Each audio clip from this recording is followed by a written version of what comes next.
บรรดาญาติโยมที่มาร่วมกินร่วมทานกันนะฮะมีอยู่จำนวน19 คณะเนาะซึ่งก็ยังถือว่าน้อยอยู่นะท่านผู้ฟัง19เนี่ยนะฮะเพราะฉะนั้นเนี่ยเราอยากจะได้ประมาณสัก25พุ่นนะยังแหมหลายอยู่เนอะเวลาเลยแหม10 วันนี่ยังตันอยู่นะท่านผู้ฟังท่านใดที่อยากจะเอาโฮงตาลเพราะว่าจะเป็นขนมเพราะว่าจะเป็นผลไม้ไม่ว่าจะเป็นอาหารไม่ว่าจะเป็นน้ำดื่มเนาะมาเลี้ยงญาติโยมที่มาร่วมรอเทียนเข้าพรรษาก็เรียนเชิญเจริญพรเนอะท่านผู้ฟังเนอะเอามาร่วมเลี้ยงกันมันก็เป็นมหากุศลเนาะเพราะว่าเรื่องของอาหารเนี่ยมันเป็นหนึ่งในโลกนะมีคนเคยถามพระพุทธเจ้าถามว่าอะไรเป็นหนึ่งในโลกไอ้อย่างเป็นหนึ่งในโลกไอ้อย่างเป็นของที่ดีที่สุดในโลกไอ้อย่างเป็นของที่คนต้องการอันไหนเป็นของที่มันเด็ดสุดในโลกเนี่ยเนาะพระเจ้าเพิ่งก็บอกว่าอาหารเป็นหนึ่งในโลกนะฮะมันก็ตึงแต่เนาะมนุษย์เฮาเนี่ยดำเนินชีวิตไปได้เนี่ยด้วยกับข้าวกับปลาด้วยอาหารนะถ้าเฮาบ่กินข้าวบ่กินอาหารเนี่ยเฮาก็จะอยู่บนโลกนี้บ่ได้แล้วก็บางคนกิน3 มื้อบางคน2 มื้อบางคนมื้อเดียวแต่อย่างน้อยก็มื้อเดียวเนี่ยนะฮะสำหรับ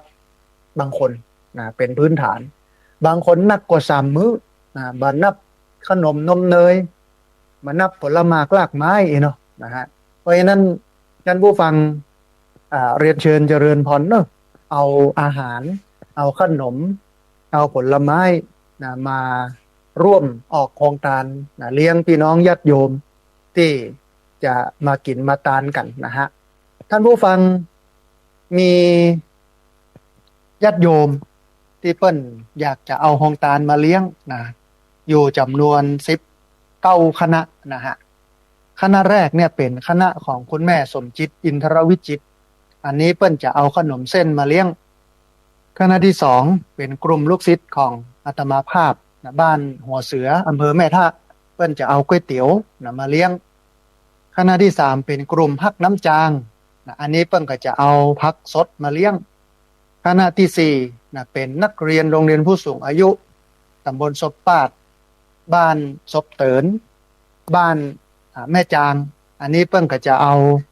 แกงเขียวหวานข้าวสวยมาเลี้ยงคณะที่5เป็นนักเรียนโรงเรียนผู้สูงอายุตำบลศพปาดบ้านศพปาดบ้านปงต้นปินบ้านสวนป่าแม่จางอันนี้เปิ้นก็จะเอาผัดซีอิ๊วมาเลี้ยงนะฮะคณะที่6 เป็นนักเรียนโรงเรียนผู้สูงอายุตำบลศพปาดบ้านศพเหมาะบ้านแม่เกียงบ้านห้วยรักไม้อันนี้เปิ้นก็จะเอาต้มข่าไก่แล้วก็ข้าวสวยนะฮะมาเลี้ยงคณะที่7เป็นพี่น้องนักเรียนโรงเรียนผู้สูงอายุบ้านฉลองราชอันนี้เปิ้นก็จะเอาลาบอีสานนะครับข้าวสวยมาเลี้ยงนะฮะคณะที่8เป็นบริษัท Power Mart 66การค้าพาณิชย์แล้วก็บริษัทการค้าเฟอร์นิเจอร์ถูกและดีนะฮะอันนี้เปิ้นก็จะเอาก๋วยเตี๋ยวนะฮะมาเลี้ยงคณะที่9คุณพันนิตราคุณโยมพันนิตราพรหมมินทร์ญาติโยมที่มากินมาทานประจำนะฮะเปิ้นก็จะเอาขนมจีนน้ำเงี้ยวแล้วก็แตงโมบักเต้ามาเลี้ยงคณะที่10เป็นคุณโยมสมหมายพงษ์ไพบูลย์เปิ้นก็จะเอาไอติมมาเลี้ยงหมู่เฮาคณะที่11คุณแม่กนกพิษชัยนาอันนี้เปิ้นจะเอาข้าวซอยแจ้งโยมแม่กนกพิษชัยนานี่เปิ้นแจ้งมาแต่ว่าจะเอาข้าวซอยมาเลี้ยงแล้วก็อาตมาภาพเขียนชื่อเปิ้นพิษบัดได้เติมยอหญิงกะลันปกติเนี่ยคุณแม่เปิ้นกนกพิษชัยนาเนี่ยเปิ้นมียอหญิงกะลันนะฮะหลังพิษอาตมาภาพลืมงานมันนักมันหลายท่านผู้ฟังตอนนี้เติมเรียบร้อยนะคุณแม่กนกพิษชัยนาก็จะเอาข้าวซอยจากเมืองฝางมาเลี้ยงมีคุณฟองจันทร์แก้วมูลนะฮะคุณจรัญแก้วมูลคุณนงเยาว์จ้าขาวคุณกันนิกาหนออ่อน คุณธินกรเขียวโทเครืออันนี้เปิ้งก็จะเอาข้าวเหนียวหมูทอดกับน้ำส้มเกล็ดหินมะมาเลี้ยงนะฮะมีคุณจำรัดหาดทรายอันนี้เปิ้งก็จะเอาข้าวพัดมาเลี้ยงนะฮะมีคุณอรพินแปลงล่าอันนี้เปิ้งก็จะเอาก๋วยเตี๋ยวมาเลี้ยงมีกลุ่มลูกศิษย์ของอาตมาภาพบ้านห้อมนะอำเภอแม่ทะเปิ้งก็จะเอาโฮงตานมาเลี้ยงแต่ว่าเปิ้งยังไม่ได้บอกรายการเตื้อนะว่าจะเอาอันหยังคิดว่าวันนี้ก็น่าจะแจ้งมาแล้วนะฮะมีคุณโยมติ๊กนะเอาก๋วยเตี๋ยวนะฮะมาเลี้ยงมีคุณโยมพาสุริยาอันนี้เปิ้งก็จะเอาข้าวเหนียวคุณโยมพาขออภัยคุณโยมพาสุริยาเปิ้งจะเอาน้ำดื่มมาเลี้ยงมีแม่อำพรเรือนงามอันนี้เปิ้งก็จะเอาข้าวเหนียวหมูปิ้งมาเลี้ยงมีคุณแม่วิไลพรแก้วคำแดงพี่น้องเวียงป่าเป้าเจียงไฮ้นะสันมณะนะฮะเปิ้นจะเอาข้าวต้มยวนนะเป็นอย่างใดท่านผู้ฟังข้าวต้มยวนเดี๋ยววันที่20เนี่ยมาพอกัน เปิ้นก็จะเอาข้าวต้มยวนมาเลี้ยงอันนี้เป็น19คณะที่จะเอาน้ำดื่มอาหารผลไม้กับข้าวมาเลี้ยงบรรดาญาติโยมที่มาร่วมกินร่วมทานกันนะร่วมหล่อเทียนเข้าพรรษากันในวันที่20ที่จะถึงนี้เพราะฉะนั้นท่านผู้ฟังท่านใดที่อยากจะเอาโฮงทานมาเลี้ยงนะเรียนเชิญเจริญพรเนอะท่านผู้ฟังเนอะได้มาร่วมบุญกันนะได้มากินมาทานนะได้มาปะมาพบกันมันเป็นพลังสามัคคีนะของพี่น้องขึ้นสีขาวเนาะพอไปที่ไหนตังใดไปกินไปทานงานไหนนะฮะไปกันหยาบนะฮะขาวนะฮะมันงามคือท่ามกลางสังคมที่มันกำลังเสื่อมโทรมทางศีลธรรมท่ามกลางสังคมที่ละอ่อนยุคใหม่มาเอาศาสนามาเอาวัดเอาวาแล้วก็คนห่างเหินศีลธรรมห่างเหินศีลธรรมอย่างใดท่านผู้ฟังหลายวันก่อนเป็นวันวิสาขบูชานะบางพื้นที่แทนที่จะเข้าวัดเข้าวานะตักบาตรทำบุญฟังธรรมเดินจงกรมหนังสมาธิอยู่ศีลกินทานเนาะก็เท่าปรากฏว่าไปจัดแข่งรถปรากฏว่าไปดื่มเหล้าเมายากินเหล้ากินยากันในวันวิสาขบูชาเนี่ยอาตมาภาพได้มาหันอย่างอี้ก็สะท้อนใจเนาะว่าโอ้ญาติโยมมาอย่างใดวันวิสาขบูชาแท้ๆกินเหล้ากินยานะม่วนสนุกสนานเพลิดเพลินมันเป็นสังคมที่ศีลธรรมมันเสื่อมทรามนะเพราะฉะนั้นยิ่งสังคมมันเลวร้ายเท่าใดสังคมมันเสื่อมทรามเท่าใดเนี่ยเขาในฐานะที่เป็นพุทธศาสนิกชนและก็เป็นคนที่ผ่านโลกมานานเขาอยู่กับโลกมานานเขาก็จำเป็นอย่างยิ่งที่จะต้องรักษาศีลรักษาธรรมให้มันคงอยู่ให้มันเจริญอยู่นะฮะให้มันเป็นไปได้บ่ให้มันสิ้นมันสุดในยุคของเขาในสมัยของเขามาช่วยกันเนอะพี่น้องเนอะท่านใดที่อยากจะเอาโฮงทานมาเลี้ยงนะบรรดาญาติโยมที่มาร่วมกินร่วมทานก็เรียนเชิญเจริญพรได้เอามาเลี้ยงกันเนาะนะฮะแฮมส่วนหนึ่งเป็นญาติโยมที่ได้มาร่วมทำบุญในการหล่อเทียนเข้าพรรษานะฮะตอนนี้มีอยู่จำนวน103ท่านนะฮะปัจจัยก็อยู่ที่จำนวน20,000 กว่าบาทนะ20,000น้อยๆนะฮะมีไผ่พ่องเนาะมีคุณโยมทัศนีพันธุ์พืชมีคุณโยมอัดพิญญาโคสิทธิ์โรจน์ฮิรันมีแม่ทานะคุณแม่ทาสายเปี้ย มีคุณแม่บุพภาอิทธิมณฑลมีคุณโยมรัตนรีอินพิจิตรมีคุณโยมหานนรงค์ระเยาวเลิศมีคุณโยมอังสุมารินแปลงอินตะมีแม่นิพาอัมพรสุวรรณมีนักเรียนโรงเรียนผู้สูงอายุเทศบาลตำบลแม่เมาะมีป้อแก้วประเสริฐสายธนูมีแม่ปุดวงอ้ายนะแม่พรพันธ์กาแก้วคุณแม่ซ้อนกองแก้ว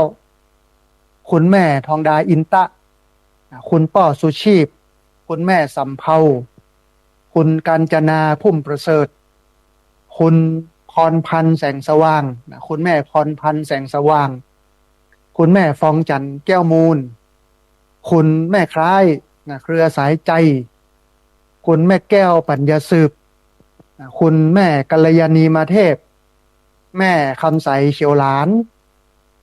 คุณแม่ป้านกันทะเขียวนะคุณแม่เบญจวรรณอินเตชะคุณแสงเรือนนะจริยะสกุลธรรมคุณวิวัฒน์ปินตาคุณทิวากรจันทิพย์คุณพรพันธ์เสรีวัฒนาชัยแม่คุณแม่เรือนมูลชัยน้อยคุณพรธนาปะโยคุณแม่สุวรรลีนะชูวัฒนขจรคุณแม่นิเวศยมศักดิ์นะคุณแม่มาลัยนะป่าไข่ใต้คุณสุทัศน์ชัยลังกานะคุณป้อ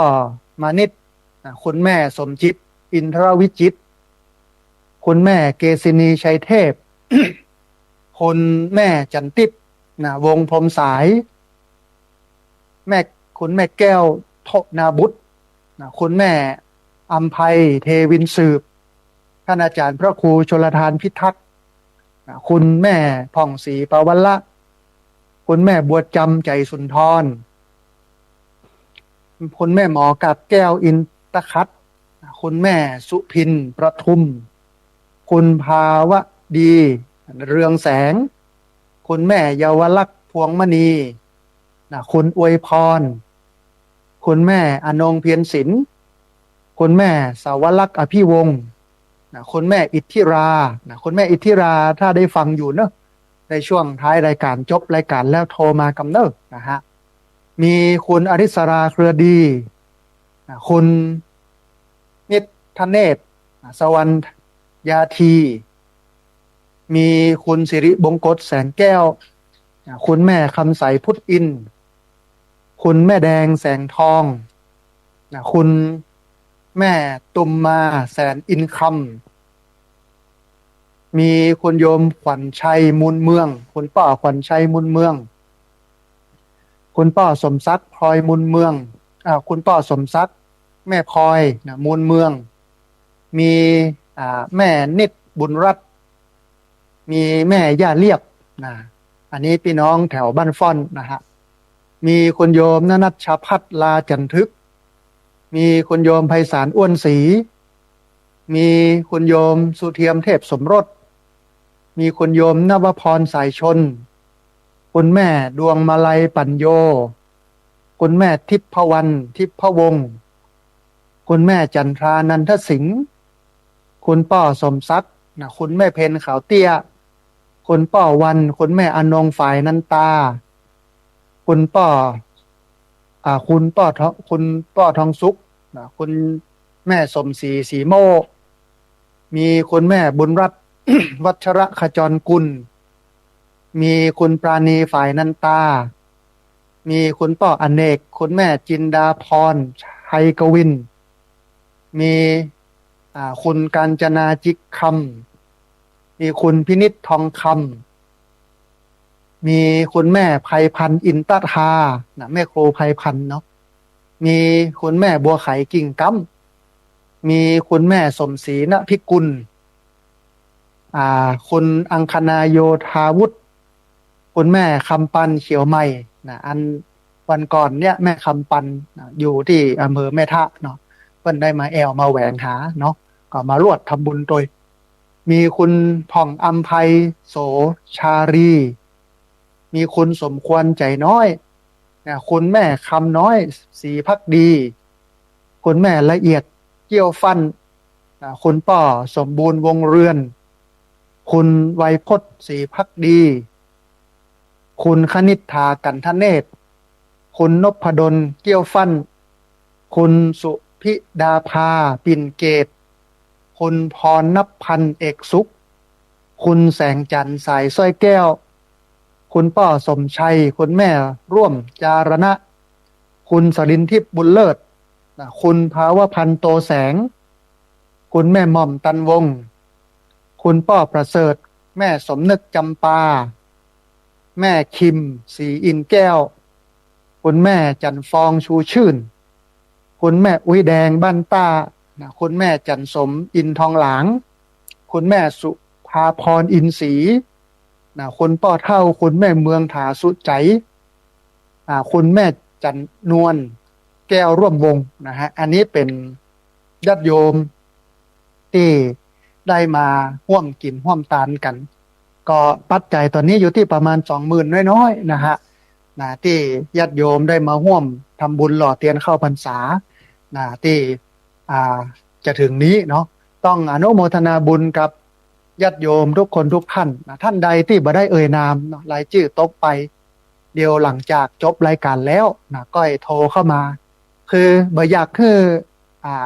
เรื่องของรายชื่อตกหล่นเนี่ยมารบกวนการบรรยายธรรม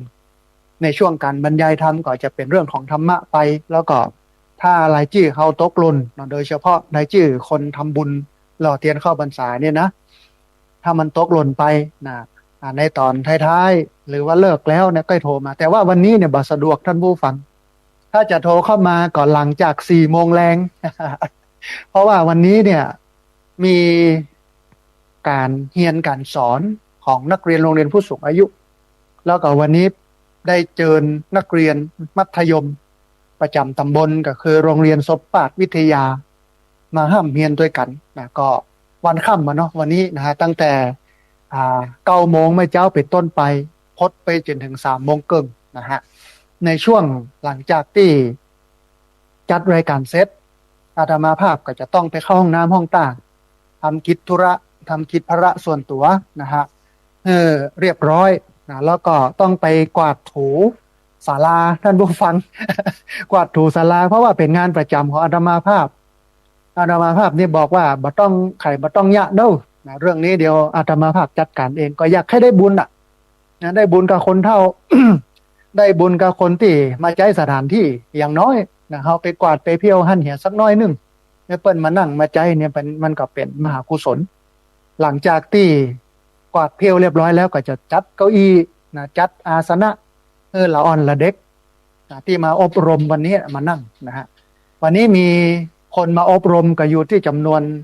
130 คนที่พักสงฆ์สถาบันธรรมาภิวัตน์เนี่ยบ่ว่างเว้นจากคนที่จะเข้ามาตลอดท่านผู้ฟังอย่างน้อย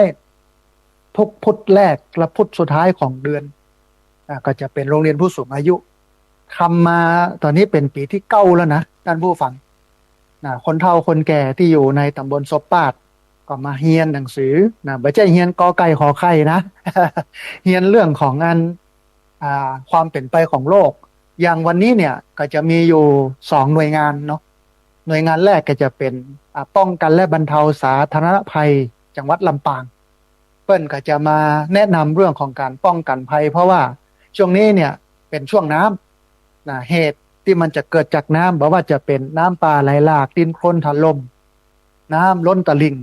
หรืออุบัติเหตุต่างๆที่ฝนมันตกคนเฒ่าจะมื่นพะเลิดพะลาดอะไรอย่างต่างๆเนี่ยนะอุบัติเหตุทางรถยนต์เพราะว่าถนนมันลื่นฝนมันตกเนี่ยเปิ้นก็จะมาแนะนำวิธีการป้องกันในเรื่องของอุบัติเหตุต่างๆตอนเช้าน่าจะเป็นป้องกันและบรรเทาสาธารณภัยตอนบ่ายนั้นจะเป็นศาลเยาวชนและครอบครัวจังหวัดลำปางจับพอดีกับละอ่อนที่มาร่วมเฮียนตัวก็จะได้เฮียนรู้ถึงเรื่องของโทษภัยของละเด็กละอ่อนที่เปิ้นยะผิดถูกศาลถูกตำรวจยับถูกศาลตัดสินถูกศาลเปิ้นฮ้องว่ามาไกล่เกลี่ยโน่นนี่นั่นอย่างเงี้ยนะมันก็จะทำให้ละอ่อนนั่นเป็นคนที่กลัวการทำผิดอย่างน้อยเนาะให้เปิ้นกลัวการทำผิดแล้วก็ยังมากเนี่ย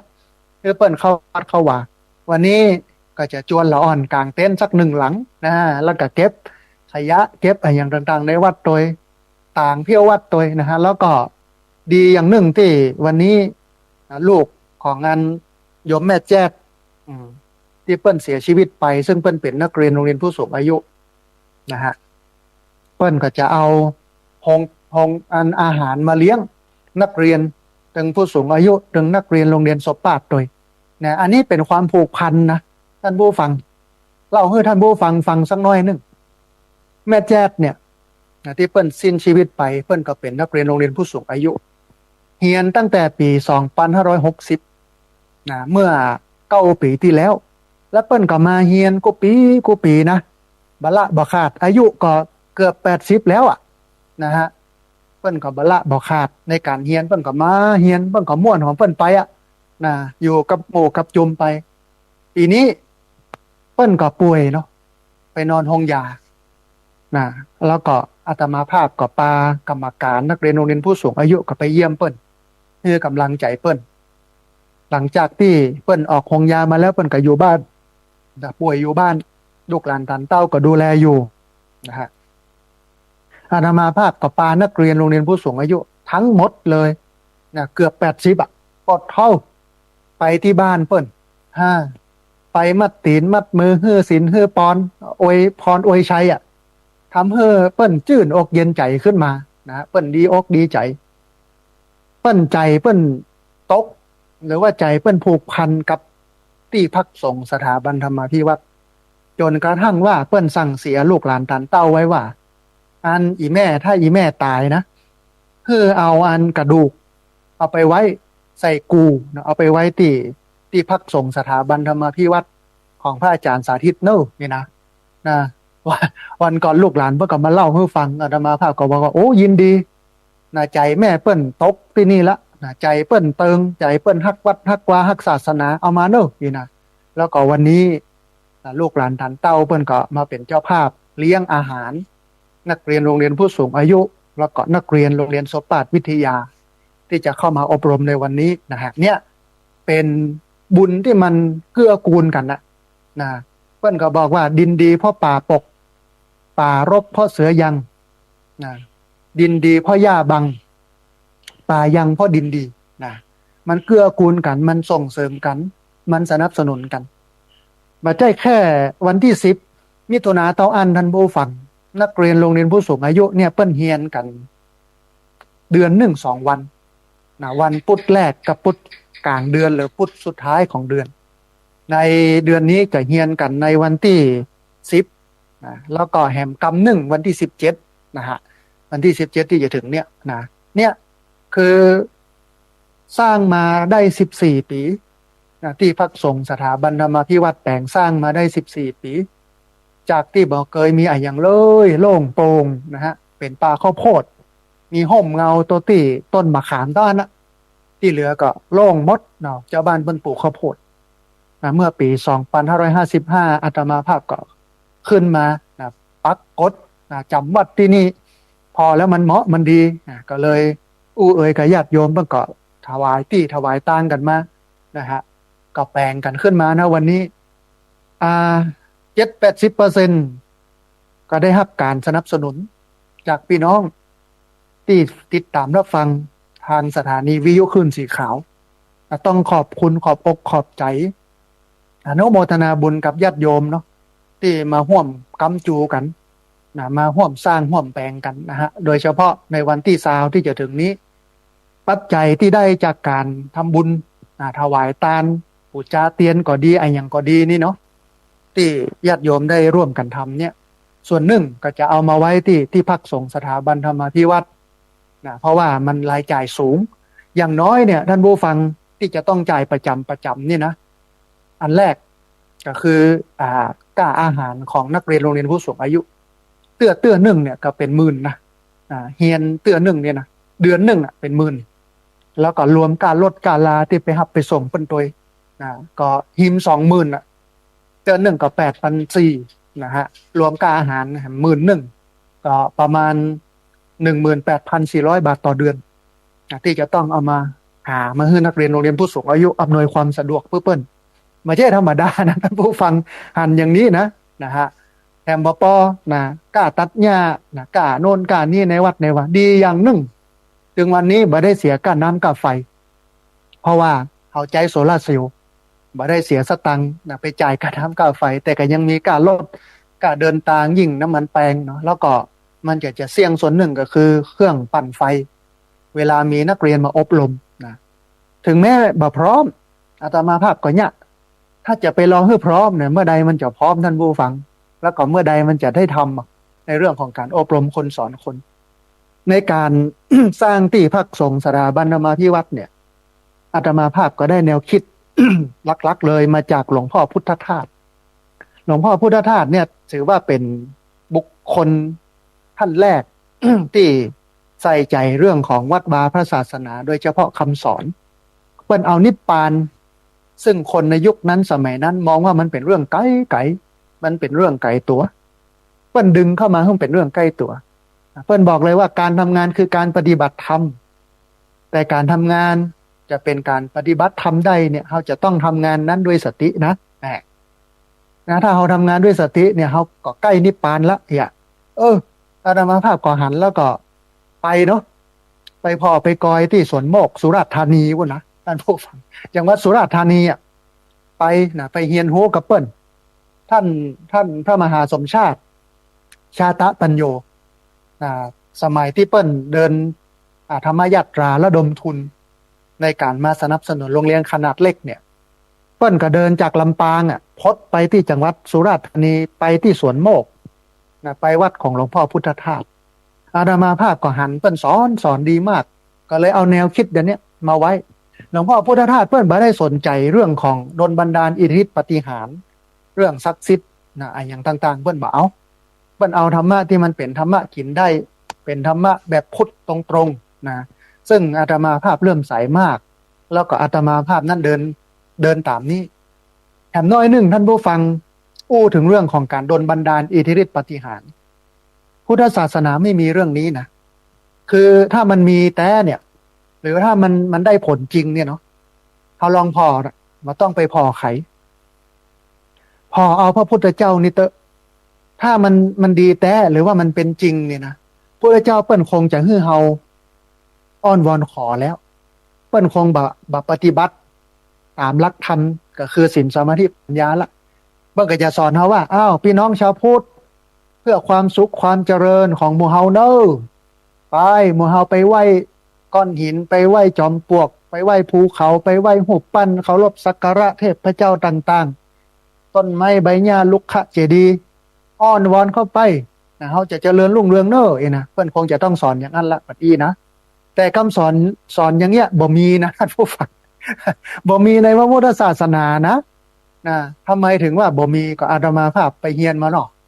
ไปหูมาไปพ่อไปกอยมาว่าเปิ้นบ่ได้สอนอย่างนั้นนี่เปิ้นสอนแถมอย่างหนึ่งคือถ้ามันเป็นจริงตามที่ว่าแต่เนี่ยคือถ้าการไปอ้อนวอนสิ่งศักดิ์สิทธิ์แล้วมันได้ผลจริงพระเจ้าเปิ้นก็คงจะเลิกการฝึกฝนตัวเองแล้วพุทธศาสนานั้นมันเป็นศาสนาของการฝึกตัวเก่าลูกท่านผู้ฟังเอาอย่างมาฝึก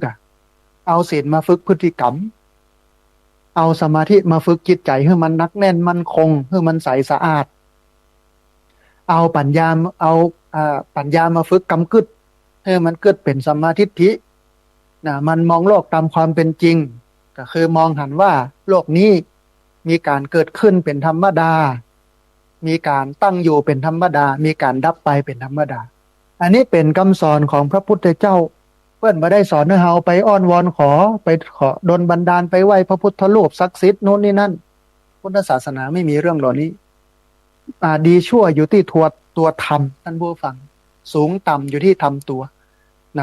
กรรมคือการกระทำของเฮายะดีเฮาก็เป็นกรรมดียะชั่วก็เป็นกรรมชั่วดวงดาววันเวลา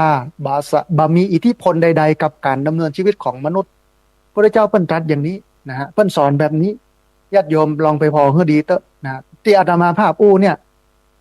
มันจริงอย่างนี้จริงๆเพราะฉะนั้นพุทธศาสนาก็เลยเป็นศาสนาของการฝึกฝนตัวเองอาตมาภาพบวชมาได้30 ปีเนาะณวันนี้นะเขาก็ไปเรียนรู้แนวนี้ก็เอามาปฏิบัติแปลงวัดแปลงบะเซ็ตเตื้อศาลาแต่ว่าฝนตกการกวาดการถูโมดเรียบร้อยปรากฏว่าลมอย่างแหงแต่ว่าท่านผู้ฟังฝนตกหนักมากคนเท่าที่เปิ้นกำลังมุงสแลมอยู่กันยั่งกันไปพักหนึ่งนั่งรอฝน ฝนสาดเข้าศาลาก็ต้องไปเจ็ดไปถูแฮมวันนี้ยังบัดแล้วเตื้อวันนี้ตอนเช้าหลังจากจัดรายการเสร็จแล้วก็จะต้องไปเคลียร์ให้มันสะอาดสะอ้านแฮมใจเป็นที่ฝึกฝนคนเข้ามาในวัดต้องเป็นคนที่มาฝึกตัวเก่าไม่ใช่ว่าเป็นคนไปแอวพออันนั้นงามอันนี้งามมันก็บ่ต่างอย่างกับที่เราไปพอที่มันงาม นะฮะแต่ว่าถ้าเข้าวัดแล้วปุ๊บเนี่ยฝึกตัวเก่าเนาะฝึกอันยังพ้องอย่างแรกต้องฝึกจิตใจให้มันสงบปากสงบคำอู้ในสิ่งที่ควรอู้บอกอู้ในสิ่งที่บอกควรอู้เนี่ยฝึกอันแรกเลยเพราะคนมันชอบอู้หรอกนะไปไหนมาไหนก็อู้นะฮะแต่ว่าเข้าวัดมันต้องเงียบอันนี้ต้องฝึกนะเขามาพอวันที่20นี่กันเนาะนะว่าเขาจะฝึกกันยังไงสองต้องมาอย่างวัดอาตมาภาพเนี่ยนะต้องฝึกกินข้าวแบบบ่ได้สนใจว่ามันเป็นอะไรหยังลำบ่หูมันจะเป็นยังไงกับจ้างแต่กินแล้วเพื่อมันอิ่มแล้วก็กินแล้วเพื่อมันมีคุณค่าทางโภชนาการอาตมาภาพก็ใจถาดหลุมมาสอนให้ญาติโยมจะได้กินข้าวถาดหลุมล้างเองเก็บเองตักเองนะอันเนี้ยก็เป็นการฝึกเปิ้นเพื่อถอดรองเท้าเป็นระบบระเบียบฝึกเพื่อเปิ้นเข้าแถวไปตักอาหารนะฝึกเพื่อเปิ้นอดทนนี่คือพุทธศาสนาซึ่งมันเป็นศาสนาของการฝึกคนวัดวาอารามต่างๆก็ต้องเป็นวัดวาอารามที่มันฝึกคนอาตมาภาพก็มองอย่างหนึ่งนะว่าเขาก็ทวนกระแสของโลกเปิ้นไปตังหนึ่ง เปิ้นไปตังวัตถุมงคลต่างเสกเป่าเลขยันอะไรอย่างต่างๆนักแล้วเฮามาตังเพเนี่ยมันเหมือนกับสวนทางกับโลกมันก็ตึงแต้ผู้ฟังมันสวนทางกับโลกแต่มันส่งเสริมหลักธรรมคำสอนของพุทธศาสนาวันนี้วัดทั้งหลายเป็นวัดที่สวนทางกับโลกนะเป็นวัดที่ไปกับโลกล่าวัดบ่เป็นวัดแล้วกลายเป็นอันศาสนสถานวัดกลายเป็นศาสนสถานของพราหมณ์ไปละมีรูปเคารพสักการะเทพเจ้าอะไรอย่างสักปะเพื่อให้คนมาไหว้เพื่อให้คนมาเมื่อไหว้แล้วมันก็มีเลือกลาบสักการะเงินทองมาใส่ตู้บริจาคมาปูจานั่นปูจานี่ทำบุญนั่นนี่เนี่ยมันก็เป็นพุทธพาณิชย์เนาะเนี่ยคือสิ่งหนึ่งที่อาตมาภาพบาปฏิเสธสิ่งเหล่านี้เพราะว่าเขาได้แนวคิดมาจากหลวงพ่อพุทธทาสได้แนวคิดมาจากพระพุทธเจ้าที่เพิ่นสอนนะฮะคือถ้าเอาไปย่าอย่างนั้นเนี่ยเอาไปกราบพระพุทธเจ้าได้จะพอหน้าพระเจ้าบัดติด ไม่พอหน้าพระพุทธเจ้าบัดติดหนึ่งมันจะตุกจะยากมันจะลำบากมันจะอิดจะเหนื่อยเนาะแต่เราอยู่ในการทำสิ่งที่มันถูกต้องเนี่ยมันภูมิใจท่านผู้ฟังหลวงพ่อพุทธทาสเพิ่นว่านะทำวันนี้ถูกต้องก็ไม่ต้องกลัววันพรุ่งนี้นะถ้าเอาเนี่ยวันนี้ถูกต้องแล้วเนี่ยเราก็บ่ต้องไปเก่งไอ้หยังไปกลัวไอ้หยังนะฮะอันนี้คือที่พักสงฆ์สถาบันธรรมาภิวัตรยังบ่แล้วบ่เสร็จเตื้อสร้างมานะวันนี้14 ปีปดเท่าคนมาใจนะประโยชน์จากที่พักสงฆ์สถาบันธรรมาภิวัตรเนี่ยคุ้มค่ากับการสร้างเลยแหมกำเลยคุ้มค่านะได้ประโยชน์นักประโยชน์หลายต้องอนุโมทนาบุญเนาะขอบคุณขอบอกขอบใจญาติโยมนะที่มากำจูอุดหนุนกันนะฮะโดยเฉพาะที่จะถึงนี้ก็คือวันที่20 มิถุนายนพุทธศักราช2569นะจะได้มาช่วยกันหล่อเทียนเข้าพรรษานะช่วยกันระดมทุนในการไปสนับสนุนสถานีวิทยุในการมาสนับสนุนที่พักสงฆ์นะฮะท่านผู้ฟังท่านใดที่อยากจะร่วมทำบุญเนาะในการหล่อเทียนเข้าพรรษาโดยเฉพาะท่านที่มาบ่ได้ติดภารกิจหรือว่าเจ็บเป็นเย็นไข้นี่นะสามารถร่วมทำบุญได้ที่ธนาคารกรุงไทยชื่อบัญชีที่พักสงฆ์สถาบันธรรมาภิวัตรหมายเลขบัญชี5360755318เป็นธนาคารกรุงไทยนะชื่อบัญชีที่พักสงฆ์สถาบันธรรมาภิวัตรหมายเลขบัญชี5360755318นะฮะอันนี้ก็เป็นบุญหนึ่งที่เอามาให้ท่านผู้ฟังทั้งหลายได้ร่วมอนุโมทนาแล้วก็ได้ร่วมทำกันเนาะท่านผู้ฟังเข้ามาถึงเนื้อหาสาระของเฮานะฮะแต่ว่านี่มีโยมป้อท่านหนึ่งอยู่จังหวัดเจียงไฮ้เปิ้นถามว่าที่อาตมาภาพเอาคาถาเตชะสุเนมะภูจนะวิเวหรือคาถาพระเจ้าสิบจาตุมาอู้เนี่ย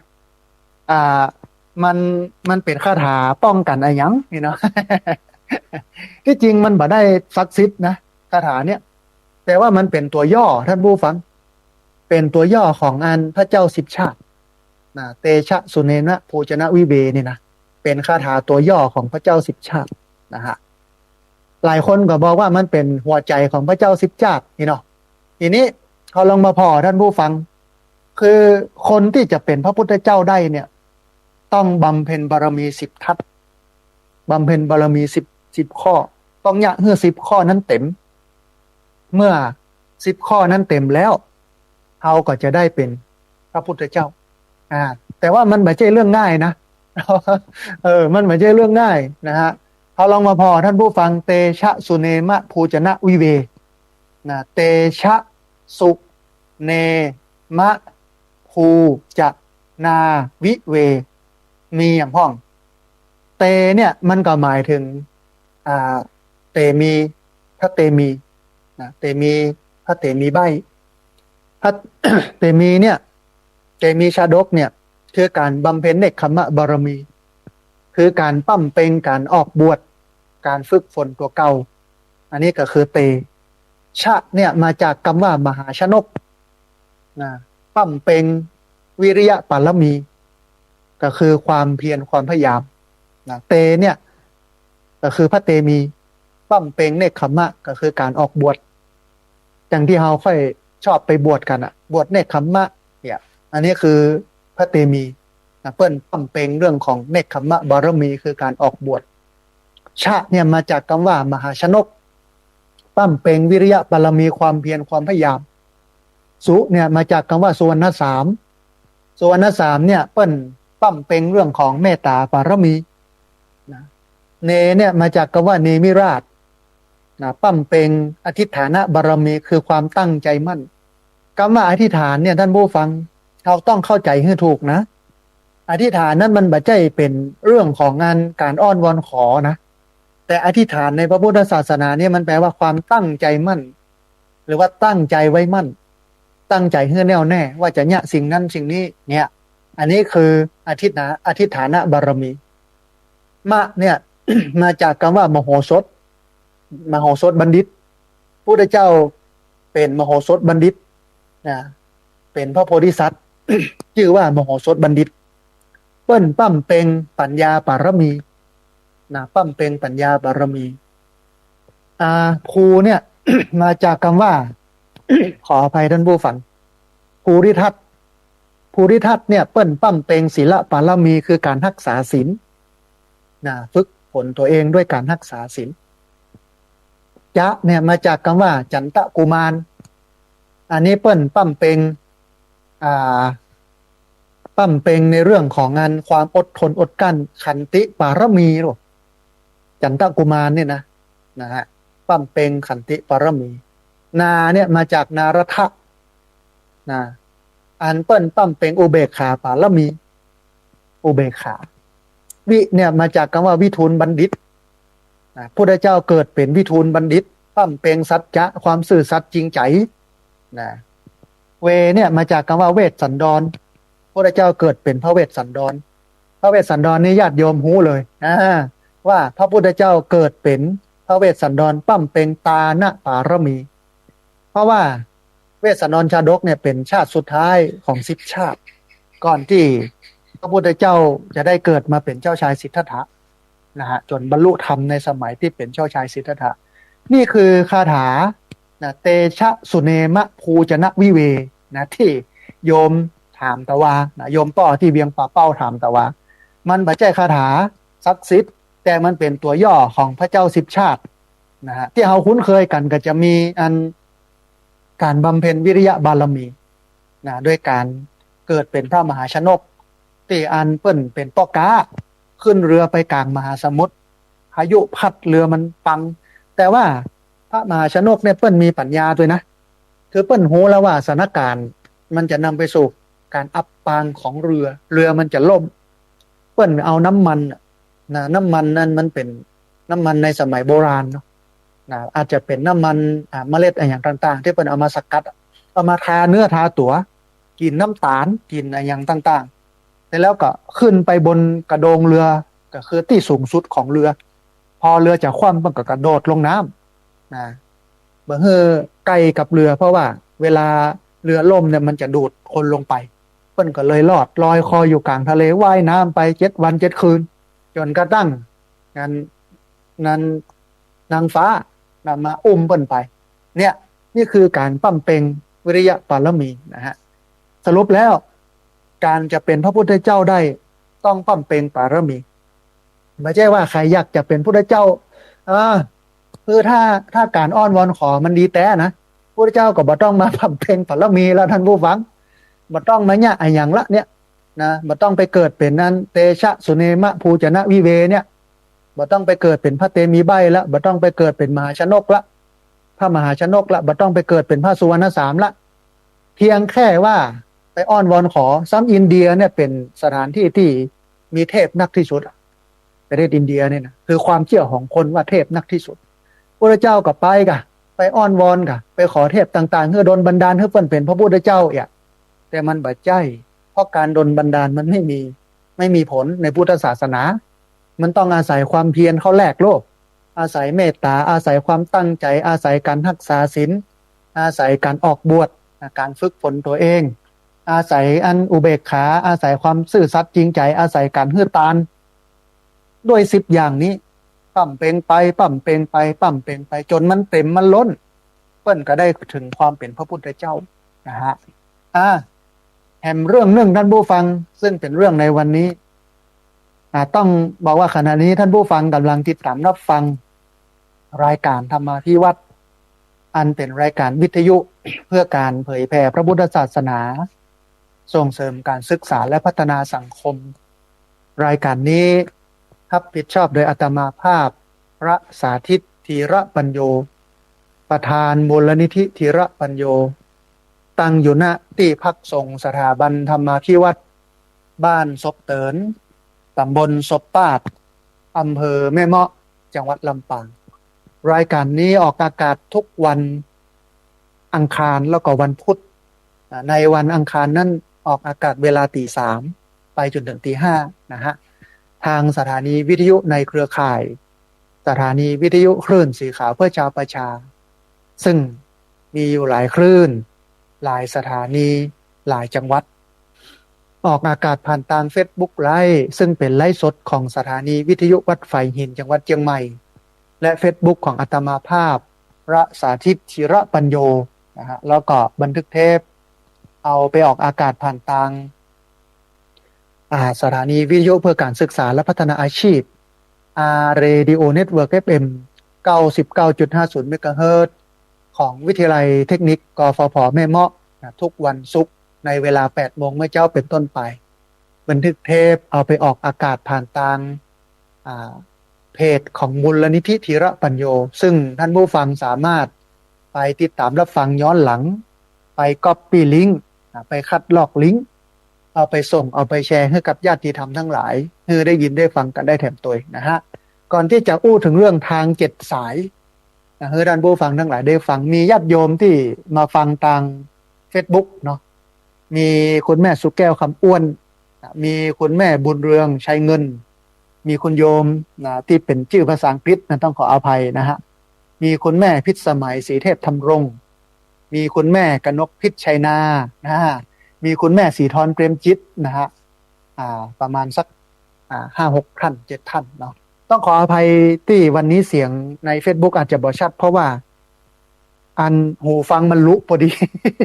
ซ้ำมาลุวันนี้นะท่านผู้ฟังนะมันเป็นอนิจจังบ่มันบ่เที่ยงแท้นะฮะการเสียบเสียงมันยังออกมาอยู่ฮะปกติเนี่ยเมื่อเสียบหูฟังเรียบร้อยแล้วเนี่ยเสียงมันก็จะมาออกทางหูฟังนะแต่ว่าเสียงมันบ่ออกหูฟังเฮ้ยเสียงมันออกอันในโทรศัพท์ดังออกมาเกิดในใจว่าโทรศัพท์ลุอันหูฟังลุแล้วดูเนี่ยนะ อันนี้ก็เลยตัดสินใจว่าเอาไล่สดก่อนโดยบ่ต้องเสียบอะไรหยังเสียงมันอาจจะก้อยไปหน่อยท่านผู้ฟังต้องขออภัยด้วยนะมีคุณแม่จิรพันธ์โมป้อนะฮะเข้ามาติดตามรับฟังตัวต้องขอเจริญพรเนาะท่านผู้ฟังที่ฟังอยู่ทาง Facebook ของอาตมาภาพแล้วก็ทางสถานีวิทยุนะทั่ว8จังหวัดภาคเหนือตอนบนแต่ว่านี่มีเมืองแป้นะฮะเมืองแป้เข้ามาตัวอันโยมแม่ที่ฟังตู่ทาง Facebook เนาะลองรายงานมาเพราะว่าเสียงมันชัดเจนบ่ชัดเจนอย่างใดเนาะนะฮะมีคุณแม่สมรนะแก้ววรรณาด้วยเนอะนะต้องอนุโมทนาบุญตัวนะฮะเอาละท่านผู้ฟัง ตอนนี้มาถึงตางเจ็ดสายของเขาคือเมื่อเขาตายไปแล้วเนี่ยเขาจะไปทางใดเนี่ย มันจะมีเจ็ดตางนะเขาเลือกเอาเถอะ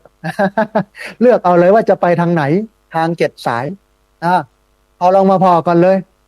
สายแรกไปมอนะฮก ใครเคยไปมอนะฮกพ่อใครเรื่องใครไปนะคนที่จะไปมอนะฮกเนี่ย มันต้องเป็นคนที่มีโทสะมีความโกรธมีความมิ่ง มีความปฏิฆะขุ่นเคืองใจ อันนี้แน่นอนว่าต้องไปเกิดมอนะฮกแน่นอน อันมอนะฮกนั้นต้องเป็นสถานที่ที่มันร้อนท่านผู้ฟัง เพราะว่าโทสะมันทำให้เกิดความร้อนไหม้อันเป็นตังไปก็เป็นของร้อนนักอยู่แล้วอันอย่างเช่นในเวลาที่เราเกิดความโกรธความมิ่งขึ้นมาเนี่ย มันก็จะรู้สึกร้อนใจนะกุ้มอกกุ้มใจ เสียอกเสียใจริษยาห่วงแหนคัดเคืองใจบ่มีที่สิ้นสุดโทสะคือความโกรธอันมีมิจฉาทิฏฐิมีความเห็นผิดนั้นมันเป็นเหตุเป็นปัจจัยจนเป็นเหตุให้เกิดการทำทุจริตการฆ่าการกรรมหยาบกรรมบดีกรรมที่มันไปกระทบกระเทือนคนอื่นเสียหายมันก็ทำให้เรานั้นไปสู่มรณะเพราะฉะนั้นใครที่อยากให้ไปมรณะมันโคตรนะท่านผู้ฟังเนอะมันมิ่งนะมันมิ่งมันโคตรบ่อยๆว่าได้ไปแน่นอนอันนี้คือต่างแรกเลยนะฮะคือถ้าเรามีโทสะแต่ว่ามันบ่ถึงกับจะไปคิดร้ายมันก็เป็นเหตุให้เราทำผิดทุจริตต่างๆแต่มันนักมันก็ยังนำไปสู่มรณะนะถ้าเราโคตรนักปอนะมันก็เป็นเพียงให้เรานั้นเกิดความทุกข์ความยากต่างๆต่ออันที่เราจะได้รับจากการโคตรการมิ่งของเรานะฮะต่างเส้นที่สองอันต่างไปเป็นเพศนะต่างไปเป็นเปรตไผใครเป็นเปรตไปตังนี้ ต่างที่ไปเป็นเปรตคือโลภะความโลภไผที่โลภเนาะอันเนี้ยแน่นอนปลายต่างก็คือไปเป็นเปรตแน่นอนต่างที่สองเนี่ยนะต้องเข้าใจก่อนว่าโลภะคือความโลภท่านผู้ฟังที่มันประกอบไปด้วยมิจฉาทิฏฐิ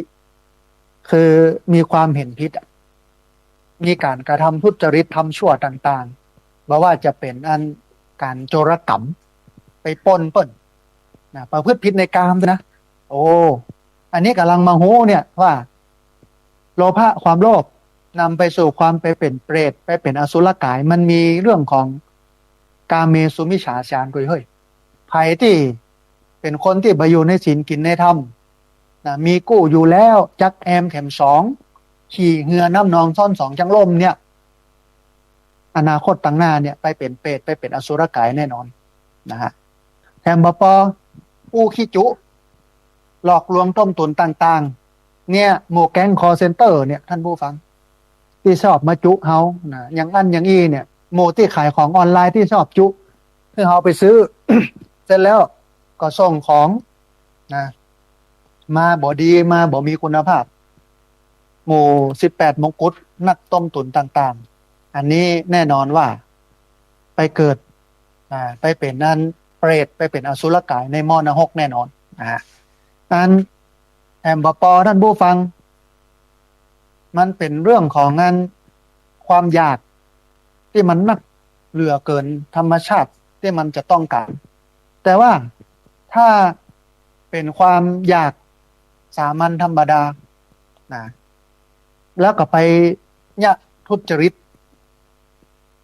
มันก็จะทำให้แบบถึงขั้นที่จะไปเกิดเป็นเปรตแต่ว่ามันจะฮ้อนในใจนะใจมันก็จะบะม่วนใจมันก็จะบะงันละนะถ้าหากว่าความโลภโมโทสันมันนักล้ำไปแล้วก็ไปทำทุจริตต่างๆอันนี้เกิดเป็นเปรตแน่นอนแต่ถ้าความโลภนั้นมันไม่มากพอเนาะมันอยู่ในใจเขาเนี่ยมันจะทำให้ฮ้อนไหม้ในใจ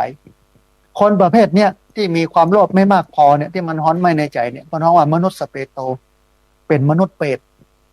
ใจมันใครได้นะในสิ่งที่เกินจำเป็นของมนุษย์ นะฮะอันนี้คือสายที่สองท่านผู้ฟังไปเกิดเป็นเปรตอันภูมิแห่งเปรตและอสุรกายนั้นท่านผู้ฟังที่อยู่แห่งเปรตที่อยู่แห่งอสุรกายนั้นหรือภพภูมิแห่งเปรตภพภูมิแห่งอสุรกายนั้นมันเป็นภพภูมิที่หิวกระหายมันเป็นภพภูมิที่ทรมานอยู่ตลอดเวลา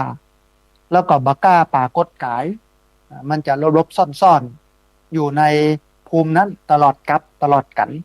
จนกว่าจะสิ้นวิบากกรรมเวรของตัวเก่าที่ยะไว้ถึงจะได้พ้นจากความไปเป็นเปรตนะฮะอันนี้เป็นสายที่สองเพราะฉะนั้นท่านผู้ฟังท่านใดอยากจะไปเส้นนี้โลภนัก โลภนักนะถ้าโลภนักนะมันก็จะเกิดไปเป็นเปรตนะฮะอันนี้เป็นสายที่สองสายที่สามนะอยากให้ไปเกิดเป็นสัตว์เดรัจฉานนะโอ้มันก็ดีเหมือนกันเนาะนะ หลายคนเลี้ยงแมวหรอกหลายคนเลี้ยงสุนัขนะมันก็บ่ต้องอย่างกับมันนักอะถึงเวลามันก็ได้กินข้าวนี้นะบ่ต้องยุ่งอย่างยังนะแต่ว่ามันบ่ดีต่อมนุษย์เพราะว่ามนุษย์นั้นมันสามารถศึกษาและเรียนรู้ธรรมะได้สัตว์เดรัจฉานเนี่ยมันบ่สามารถที่จะเรียนรู้ธรรมะได้นะฮะต่างที่จะนำไปสู่ความไปเป็นสัตว์เดรัจฉานก็คือโมหะคือความหลงนะความหลงเนี่ยนำไปสู่ความเป็นเดรัจฉานนะฮะอันความเป็นเดรัจฉานนั่นก็คือความเป็นสัตว์ที่ไปขวางก็คือการบ่รู้จักบำเพ็ญบุญกุศลเป็นต้นตลอดจนถึงทางขวางทางปฏิบัติเพื่อความสำเร็จและก็มรรคผลนิพพานคือเมื่อเรามีโมหะคือความหลงอกุศลกรรมเนี่ยมันก็จะนำไปเกิดในอบายภูมิคือสัตว์เดรัจฉานบกองไปเกิดเป็นสัตว์เดรัจฉานแล้วก็หมดโอกาสอาจจะไปเกิดเป็นอย่างอื่นนะฮะนอกจากจะหมดกรรมหมดเวรแล้วก็จะไปเกิดเป็นอันอื่นเนาะอันที่มันฮ้องว่าเดรัจฉานนี่ก็คือมันบ่สามารถที่จะบรรลุนิพพานได้มันขวางนิพพาน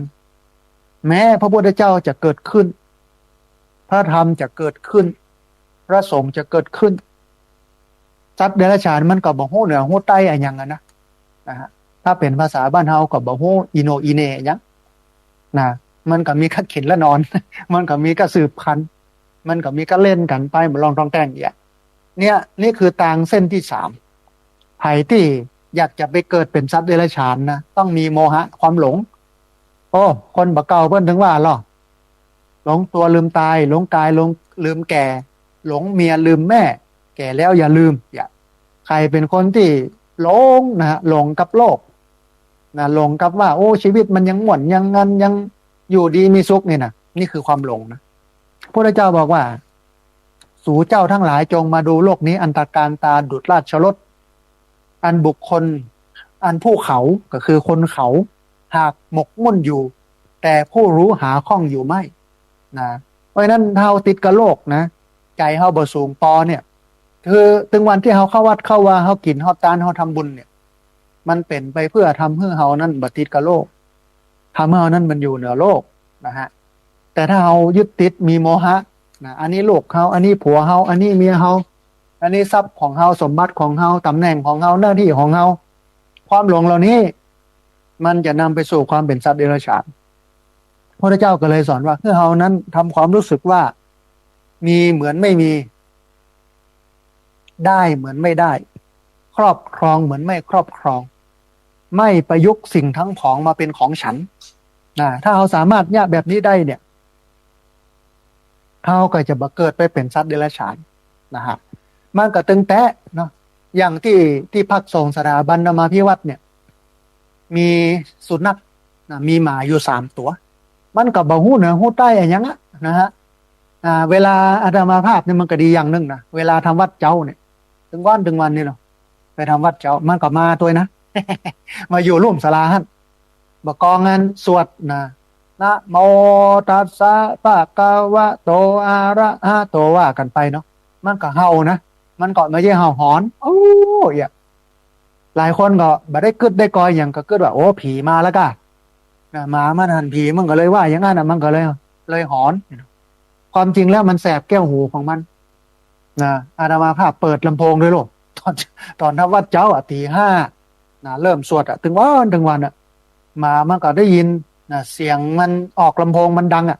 มันไปทำให้มันเกิดการแสบแก้วหูของมันก็เลยหอนนะอันเนี้ยมันก็บอกโง่ยังใครกินมันก็กินใครเล่นมันก็เล่น วันก่อนเนี่ยปกติกูวันเนี่ยมันก็จะมาละแก่งหางดุกดิกถึง3 ตัวนะอาตมาภาพก็จะลูบหัวมันนะมันก็จะม่วนใจอ่ะ แต่มีตัวหนึ่งปกติเนี่ย สุนัขที่นี่เนี่ยหมาที่นี่เนี่ยมันจะฝึกพระอาจารย์จะฝึกมันอาตมาภาพจะฝึกมันเวลากินข้าวมันจะมาเข้าใกล้เลยนะเพราะว่าเขาบักเกยเอาอย่างฮื้อมัน มีอยู่วันหนึ่งโยมที่เปิ้นมาคนเฒ่านักเรียนโรงเรียนผู้สูงอายุที่เปิ้นมาช่วยกันเนี่ยผามเปิ้นก็เอากับข้าวเอาเศษอาหารเศษกระดูกเอาวางไว้ให้มันตั้งร่มในที่กินข้าวมันย่ามแล้วกับเนี่ยมาขึ้นมากินขึ้นมากินปุ๊บอาตมาภาพก็พอหน้ามัน พอหน้ามันเสร็จแล้วก็จี้มันว่าเนี่ยนี่ใส่บอดีแล้วเนี่ยนะฝึกมาจัดดีเนาะมันรู้มาแล้วตอนกินเนี่ยนะเฮาก็กินของเฮายังมาส่วนกับคนอย่างหยังคนละที่กันนะคืออาตมาภาพเนี่ยพยายามจะรักษาบ่ให้สุนัขมากวนตอนกินข้าวก็เลยห้ามญาติโยมว่าบ่ควรเอาเศษอาหารมาให้มันเนอะเพราะว่ามันกินของมันอยู่ทางปุ้นมีกับข้าวกับปลาของมันเนาะถ้าบ้านเนี่ยมันจะวุ่นซะวุ่นเสียกับท่านผู้ฟังคนบางคนเปิ้นก็ชอบอย่างเงี้ยบางคนเปิ้นก็รังเกียจแต่ว่าสัตว์เดรัจฉานกับมนุษย์เนี่ยมันก็มีระดับชั้นของมันนะก็บอกโยมปรากฏว่ามันกินลำกินม่วนเฮ้ยทีนี้เมื่อกินลำกินม่วนเนี่ยอาตมาภาพก็เลยบอกต้องสอนมันพ่องละกับนี้มันแก่งหางมาดอกแดก3 ตัวไอตัวที่ไปกินอาหารเศษอาหารที่โยมเอาฮื้อตอนที่เปิ้นกินข้าวมันเข้าไปสุ่นในวงเข้านี่นะที่โต๊ะกินข้าวเนี่ยอาตมาภาพบอกยุดบ่ลูบหัวมัน แล้วก็จี้หน้ามันบอกว่าบ่ดีนะเปิ้นกินข้าวอยู่ไปสุ่นเปิ้นนะไปอึดไปที่อื่นไปที่ไกลอย่าไปมาใกล้อีเนาะแกล้งมันนะพยายามจะสอนมันให้รู้ว่าการที่มันเนี่ยอย่างนั้นน่ะมันบ่ดี ตัวหนึ่งนะวันก่อนไปคบไก่ท่านผู้ฟัง ไปคบไก่อันนี้ทรัพย์เดรัจฉานหรอกไปคบไก่อาตมาภาพบ่พอหน้านะบ่สูงสิงตัวเลยหน้ามันง้อยนะพยายามจะเข้ามาหาเขากับจี้นิ้วนะจะไปเข้ามาเด้ออีนะวันดีนะไปคบไก่นะอันนี้เป็นไก่วัดนะถ้าเป็นไก่คนอื่นเนี่ยตัวเจ้าอย่าเสี่ยงตังกันนะ นะจี้นิ้วมันบอกมันมาไก่มันก็หน้าง้อยนะมันก็คงจะหับหูหับทราบนะจนกระทั่งได้7 วันบ่พอหน้าพอตาเพื่อมันเข้าใกล้ใน7 วันจนครบ7 วันมาแล้วก็ห้องมันมานะลูบหัวมันปดต๊อกมันดีใจท่านผู้ฟังมันกระโดดประลงโปงจังเนี่ยนี่คือสัตว์เดรัจฉานมันใครกินก็กินมันใครอุจจาระปัสสาวะที่ไหนตั้งใดก็ทำสมมติถ้า มันใครผสมพันธุ์กันที่ไหนตั้งใดหน้าพระเจ้าหน้าวิหารนะข้างศาลามันก็เนี่ยมันบอกรู้เรื่องหรอกทำไมถึงไม่รู้เพราะมันมีโมหะความหลงนะเพราะฉะนั้นใครที่อยากจะไปเกิดเป็นสัตว์เดรัจฉานต้องมีโมหะนะแต่พุทธเทาเนี่ยต้องทิ้งโมหะต้องละโมหะคือความหลงนะอันนี้คือสายที่3สายที่4ท่านผู้ฟังต่างที่ทำให้เกิดไปเป็นมนุษย์อันนี้เข้าท่าพองละ มาเกิดเป็นมนุษย์สายที่4นะต่างที่4ต่างที่ทำให้เราได้เกิดเป็นมนุษย์ทำอย่างไรเราถึงจะเกิดเป็นมนุษย์รักษาศีล 5ท่านผู้ฟังแล้วก็ฝึกนะรักษารักษากุศลกรรมบท10นะกุศลกรรมบท10เนี่ยก็มีกายกรรม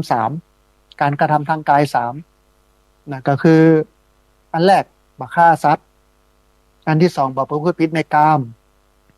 อันที่3เนี่ยบ่ดื่มเหล้าเมายาอันนี้คือกายกรรมวจีกรรม4บ่อู้ปดบ่อู้ส่อเสียดบ่อู้กรรมหยาบบ่อู้เพ้อเจ้อเลวไหลบ่เป็นความจริงอันนี้คือวจีกรรม4มโนกรรม3ก็คือการกระทำความชั่วทางใจบัญญัติชั่วทางใจนะก็คือบ่โลภอยากได้ของคนอื่นมาเป็นของตัวเก่าบ่พยาบาทปองร้ายไขแล้วก็มีความคิดเห็นที่มันถูกต้องตามทำนองคองธรรมอันนี้คือกุศลกรรมบท10ภัยที่อยากจะไปเกิดเป็นคนเกิดเป็นมนุษย์ต้องรักษาศีล 5และมีกุศลกรรมบท10บางคนเนี่ยเกิดมีอายุสั้นท่านผู้ฟังอายุเกิดมาก็ตายเลยบางคนเนี่ยตายถึงแม่ที่ให้กำเนิด ใหญ่มาน้อยหนึ่งก็ตายอันตายเมื่อยังหนุ่มยังสาวหรือยังมีชีวิตอยู่กับเจ็บป่วยอยู่เสมอเนี่ยในคัมภีร์เปิ้นก็บอกว่าเพราะว่าชาติก่อนนั้นบกพร่องด้วยศีลข้อหนึ่งนะก็คือในชาติก่อนนั้นเนี่ยบ่เว้นจากการฆ่าสัตว์นะเบียดเบียนสัตว์ทรมานสัตว์นะฮะมันก็เลยทำให้เป็นคนที่อายุสั้นเป็นคนที่มีโรคภัยเบียดเบียนอยู่เป็นประจำสม่ำเสมอนะบางคนเกิดมายากจนหาเจ้ากินค่ำทำงานอาบเหงื่อต่างน้ำก็ยังยากจนอยู่ปะท้อตื่นตั้งแต่เจ้านะซอว่าหากินตั้งแต่เจ้านะฮะแต่ก็ยังลำบากอยู่บางทีอ่าต้องไปขอทานก็มีนะบางคนนะฮะอัน ที่เป็นอย่างนั้นเพราะว่าผิดศีลข้อที่สองอดีตนะบ่เว้นจากการลักทรัพย์บ่เว้นจากการที่ไปเอาของเปิ้นมาเป็นของตัวก็เลยเกิดมาทุกข์ยากลำบากบางคนถูกหลอกลวงเสียเงินเสียทองตลอดจนถึงเสียชีวิตเสียตัวเสียความบริสุทธิ์อันนี้เพราะว่าไปผิดศีลข้อที่สามในอดีตชาติ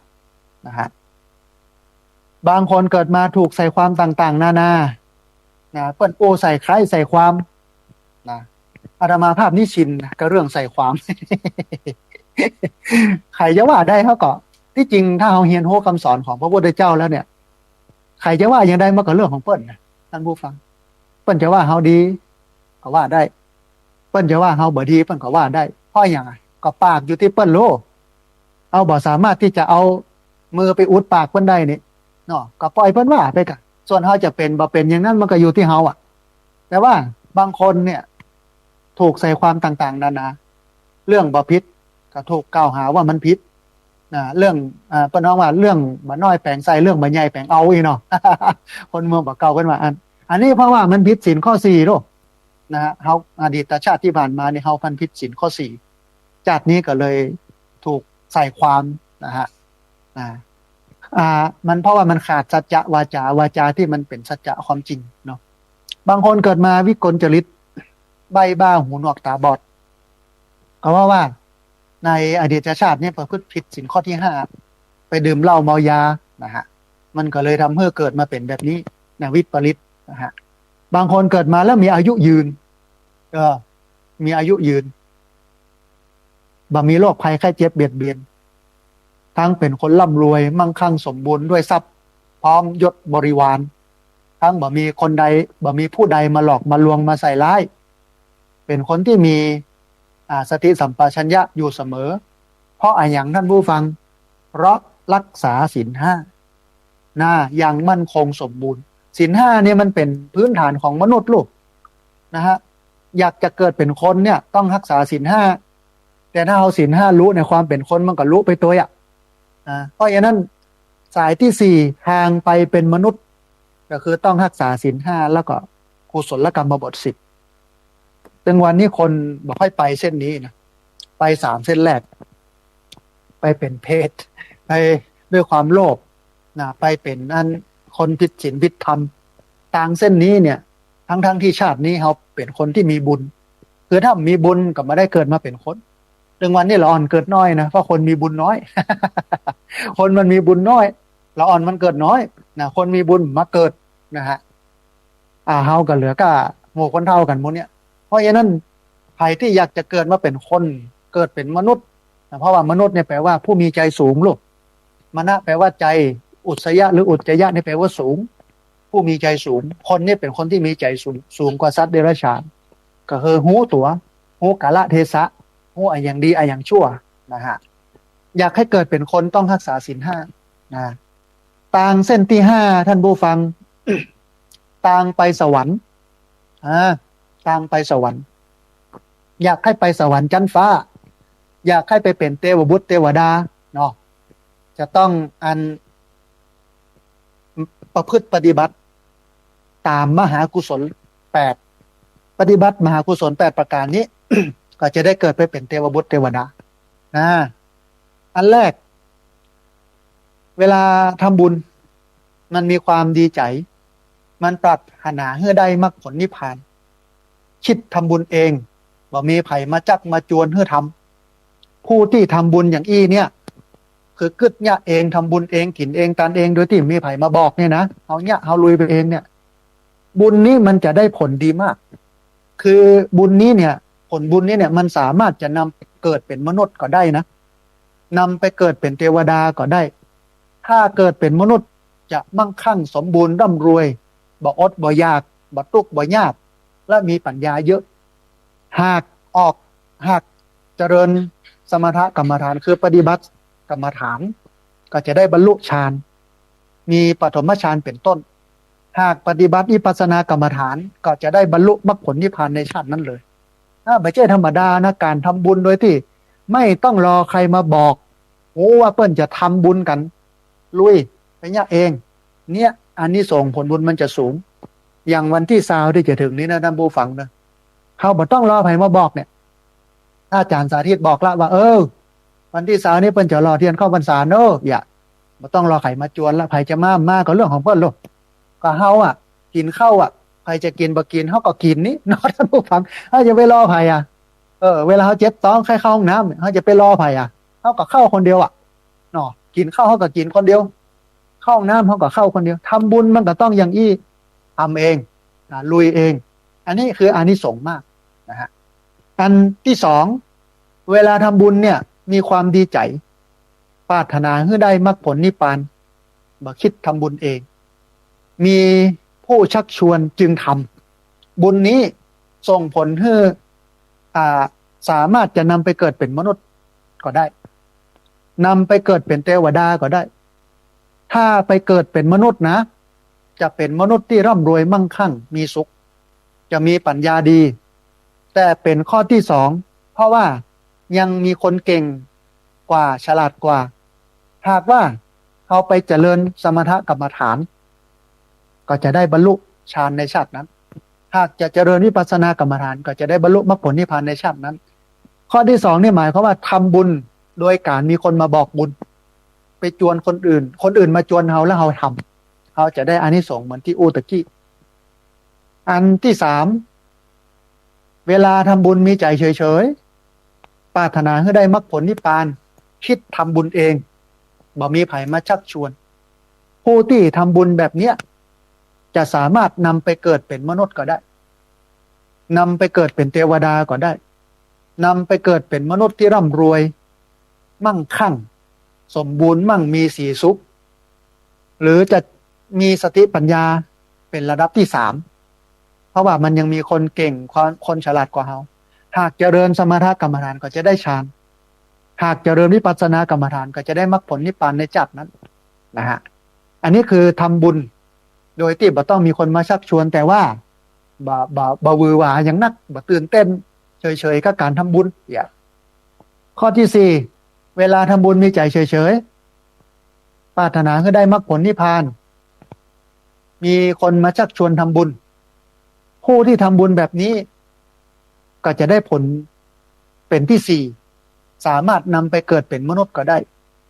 ไปเกิดเป็นเทวดาก็ได้ถ้าไปเกิดเป็นมนุษย์ก็จะร่ำรวยมั่งคั่งสมบูรณ์มีสติปัญญาดีเป็นที่4ถ้าออกเจริญสมถกรรมฐานก็จะได้ฌานถ้าเจริญวิปัสสนากรรมฐานก็จะได้มรรคผลนิพพานในชาตินั้นนะฮะอันที่5ในเวลาทำบุญมีใจดีแต่บ่ปรารถนามรรคผลนิพพานอย่าไปลืมว่าทุกครั้งที่เราทำบุญอย่างต่างๆเนี่ยทำความดีเนี่ยมันต้องเป็นไปเพื่อนิพพานหรอกเพราะเป้าหมายสูงสุดของพุทธศาสนาคือนิพพานคือชีวิตที่สงบเย็นและเป็นประโยชน์ที่บ่มีความเร่าร้อนจิตใจบ่ทุกข์บ่ยากอะไรหยังทีนี้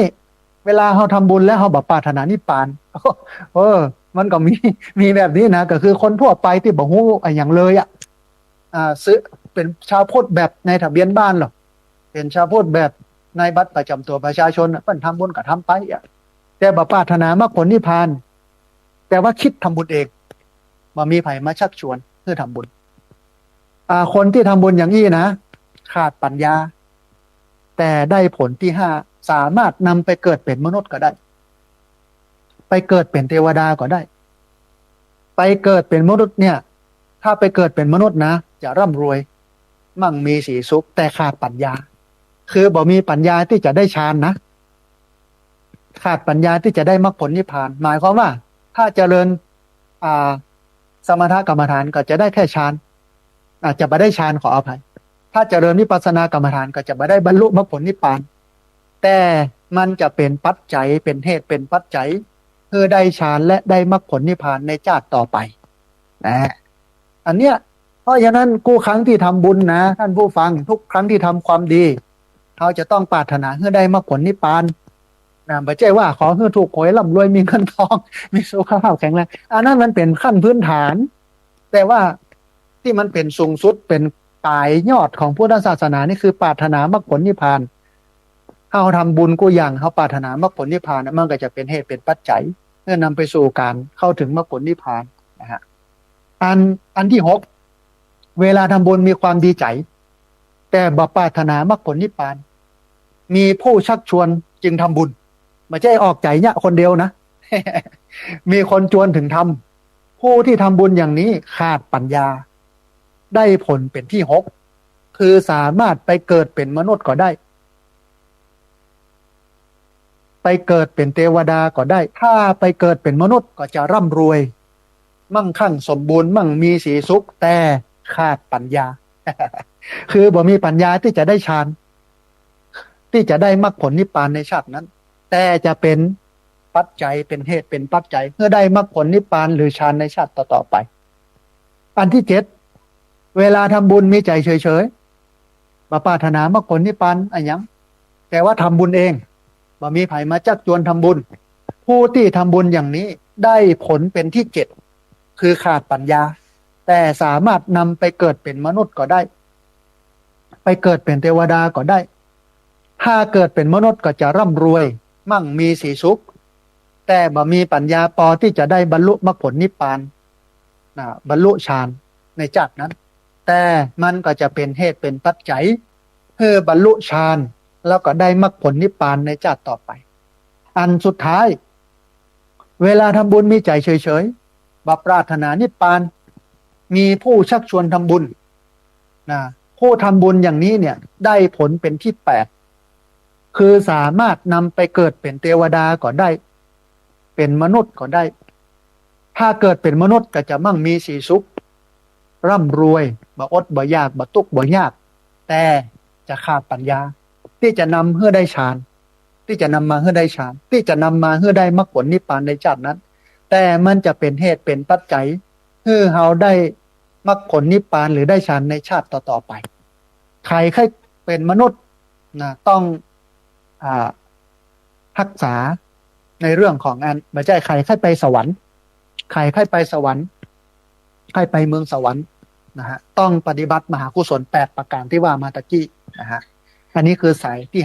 5ต่างสายที่6ต่างไปพรหมโลกไปเป็นพระพรหมเป็นพรหมอยู่บนสวรรค์ชั้นฟ้าต้องปฏิบัติสมาธิเพราะสมาธิเนี่ยนำไปสู่ความเป็นพรหมนะต่างไปเกิดเป็นพรหมนั่นต้องมีฌานเป็นหนทางไปนะท่านผู้ฟังบุคคลที่จะทำให้ฌานมันเกิดขึ้นได้นั้นได้แก่พระโยคาวจรก็คือคนที่ละความปริโภทกังวลต่างๆได้หลีกออกจากกามไปสู่เรือนว่างไปสู่ภูเขาไปสู่ถ้ำที่มันสงบสงัดบัดลำบากด้วยความเป็นอยู่เรื่องอาหารเข้าหาครูบาอาจารย์ผู้พร่ำสอนสมถกรรมฐานซึ่งอาจารย์จะนำเอาอารมณ์กรรมฐาน40อย่าง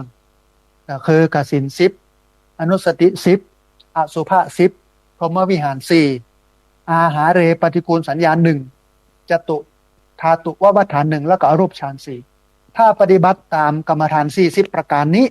เช่นกสิน10ไปเพ่งดินเพ่งน้ำเพ่งลมเพ่งไฟเพ่งสีเพ่งแสง10อย่างอนุสติ10ไปกึดถึงพระพุทธานุสติไอ้ที่เฮาปฏิบัติพุทโธพุทโธพุทโธนั่งสมาธิพุทโธเนี่ยอันนี้คือ1ในอนุสติ10คือการระลึกถึงพระพุทธเจ้าธัมโมก็ได้บ่ใช่พุทโธเฮาก็จะเปลี่ยนเป็นธัมโมก็ได้มันก็อยู่ในอนุสติ10สังโฆก็ได้ ระลึกถึงพระสงฆ์เฮาก็อยู่ในอนุสติ10มีอสุภะ10 ไปดูศพที่มันตาย10ชนิดตายวันแรกตายขึ้นอืดตายอันเหลือกับกระดูก ตายอันปุปองอย่างเงี้ย10ประการมันก็ทำเมื่อเฮานั้นจิตใจสุขสงบได้เกิดไปเป็นพรหมนะอย่างนี้เป็นต้นเพราะฉะนั้นใครที่อยากให้เกิดไปเป็นพรหมต้องปฏิบัติสมถกรรมฐานฝึกสมาธินะฮะพรหมนี่เป็นจันรองมาจากนิพพานของพุทธศาสนาเลยนะเป็นแต่ว่ามันเป็นธรรมะสูงสุดของอันหมู่พราหมณ์ทั้งหลายนะแต่ว่าพระเจ้านั้นทะลุออกไปจากพรหมก็คือไปทางสายที่7สายสุดท้ายก็คือวิปัสสนากรรมฐานท่านผู้ฟังหนทางสายที่7นี้จะมีขึ้นก็ต่อเมื่อพระพุทธเจ้าเป็นอุบัติขึ้นในโลกแล้วทรงประกาศสัจธรรมชี้แนะแนวทางการปฏิบัตินะเพื่อเฮาพ้นจากการเวียนว่ายตายเกิดที่ฮ้องกันว่าวัฏฏะสงสารเป้าหมายสูงสุดของพระพุทธศาสนาคือการไม่เกิดนะท่านผู้ฟังอันนี้ต้องทำความเข้าใจก่อนเป้าหมายสูงสุดของพุทธศาสนาคือการไม่เกิดทำไมถึงบ่เกิดก็คือการเกิดมันเป็นทุกข์ลูกทุกขาชาติปุณณปุณณังการเกิดบ่อยๆเป็นทุกข์เพราะอย่างทุกข์เพราะว่านำไปสู่การแก่การเกิดเนี่ยมันนำไปสู่การแก่นำไปสู่การเจ็บนำไปสู่การตายบ่เกิดเท่ากับบ่แก่นี้นะบ่เกิดเท่ากับบ่เจ็บนี้บ่เกิดเท่ากับบ่ตายนี้นะฮะเพราะฉะนั้นทางสายที่7เนี่ยเพื่อนำไปสู่การไม่เกิดอันก็คือได้เข้าถึงมรรคผลนิพพานนะฮะนิพพานเนี่ยเป็นทางสายที่7การที่จะไปทางนี้ได้ก็คือต้องมาปฏิบัติวิปัสสนากรรมฐานคือการมาพอโลกทั้งโลกคือหันตามความเป็นจริงคือหันโลกว่ามันเป็นไตรลักษณ์นะคือหันว่า มันเกิดขึ้นเป็นธรรมดาเนอะกูอย่างบนโลกนี้นะมันเป็นอนิจจังบ่มันบ่เที่ยงทุกขังทนอยู่ในสภาพเดิมได้ยากอนัตตาบ่ใช่ตัวบ่ใช่ตนถ้าเฮามองโลกเป็นอย่างนี้แล้วนะเฮาก็เข้าถึงนิพพานได้เลยนะฮะแต่ว่าการจะหันอย่างนั้นมันต้องอาศัยการฝึกปฏิบัติวิปัสสนากรรมฐานประจำนะฮะอย่างนั้นพี่น้องคณะอาจารย์แล้วก็นักศึกษาเจ้าหน้าที่ของมหาวิทยาลัยเชียงใหม่เปิ้นปฏิบัติวิปัสสนากรรมฐานกันเนอะท่านผู้ฟังไม่ใช่ธรรมดานะในช่วงเดือนสิงหาเนี่ย ประมาณสัก3 คืน 4 วันนะเปิ้นปฏิบัติกันนุ่งขาวห่มขาวมาสมาทานศีล8ศีล5เดินจงกรมนั่งสมาธิฟังธรรมปฏิบัติวิปัสสนากรรมฐานไม่ใช่ว่าอาจารย์มหาวิทยาลัยเชียงใหม่เปิ้นปฏิบัติธรรมบ่ฮู้เรื่องฮู้ราวอย่างเรื่องศาสนานะปฏิบัติตอนเนี้ยเป็นปีที่20แล้ว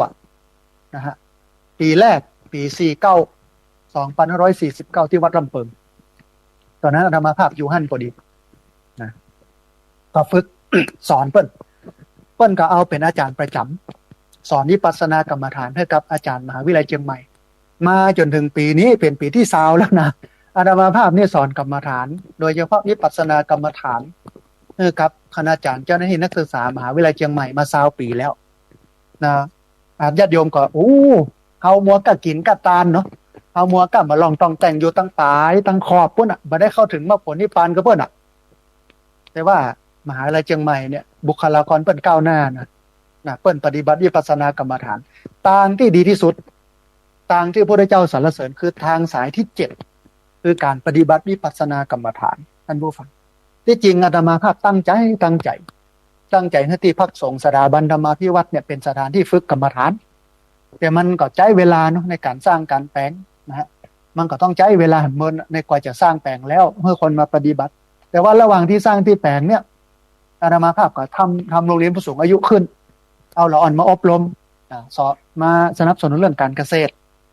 เรื่องการอบรมของหน่วยงานองค์กรต่างๆเอามาใช้สถานที่นี้ได้เขาก็แทรกเรื่องมูนี้เข้าไปให้เปิ้นนั่งสมาธิกันสักหน่อยให้เปิ้นสมาทานศีลให้เปิ้น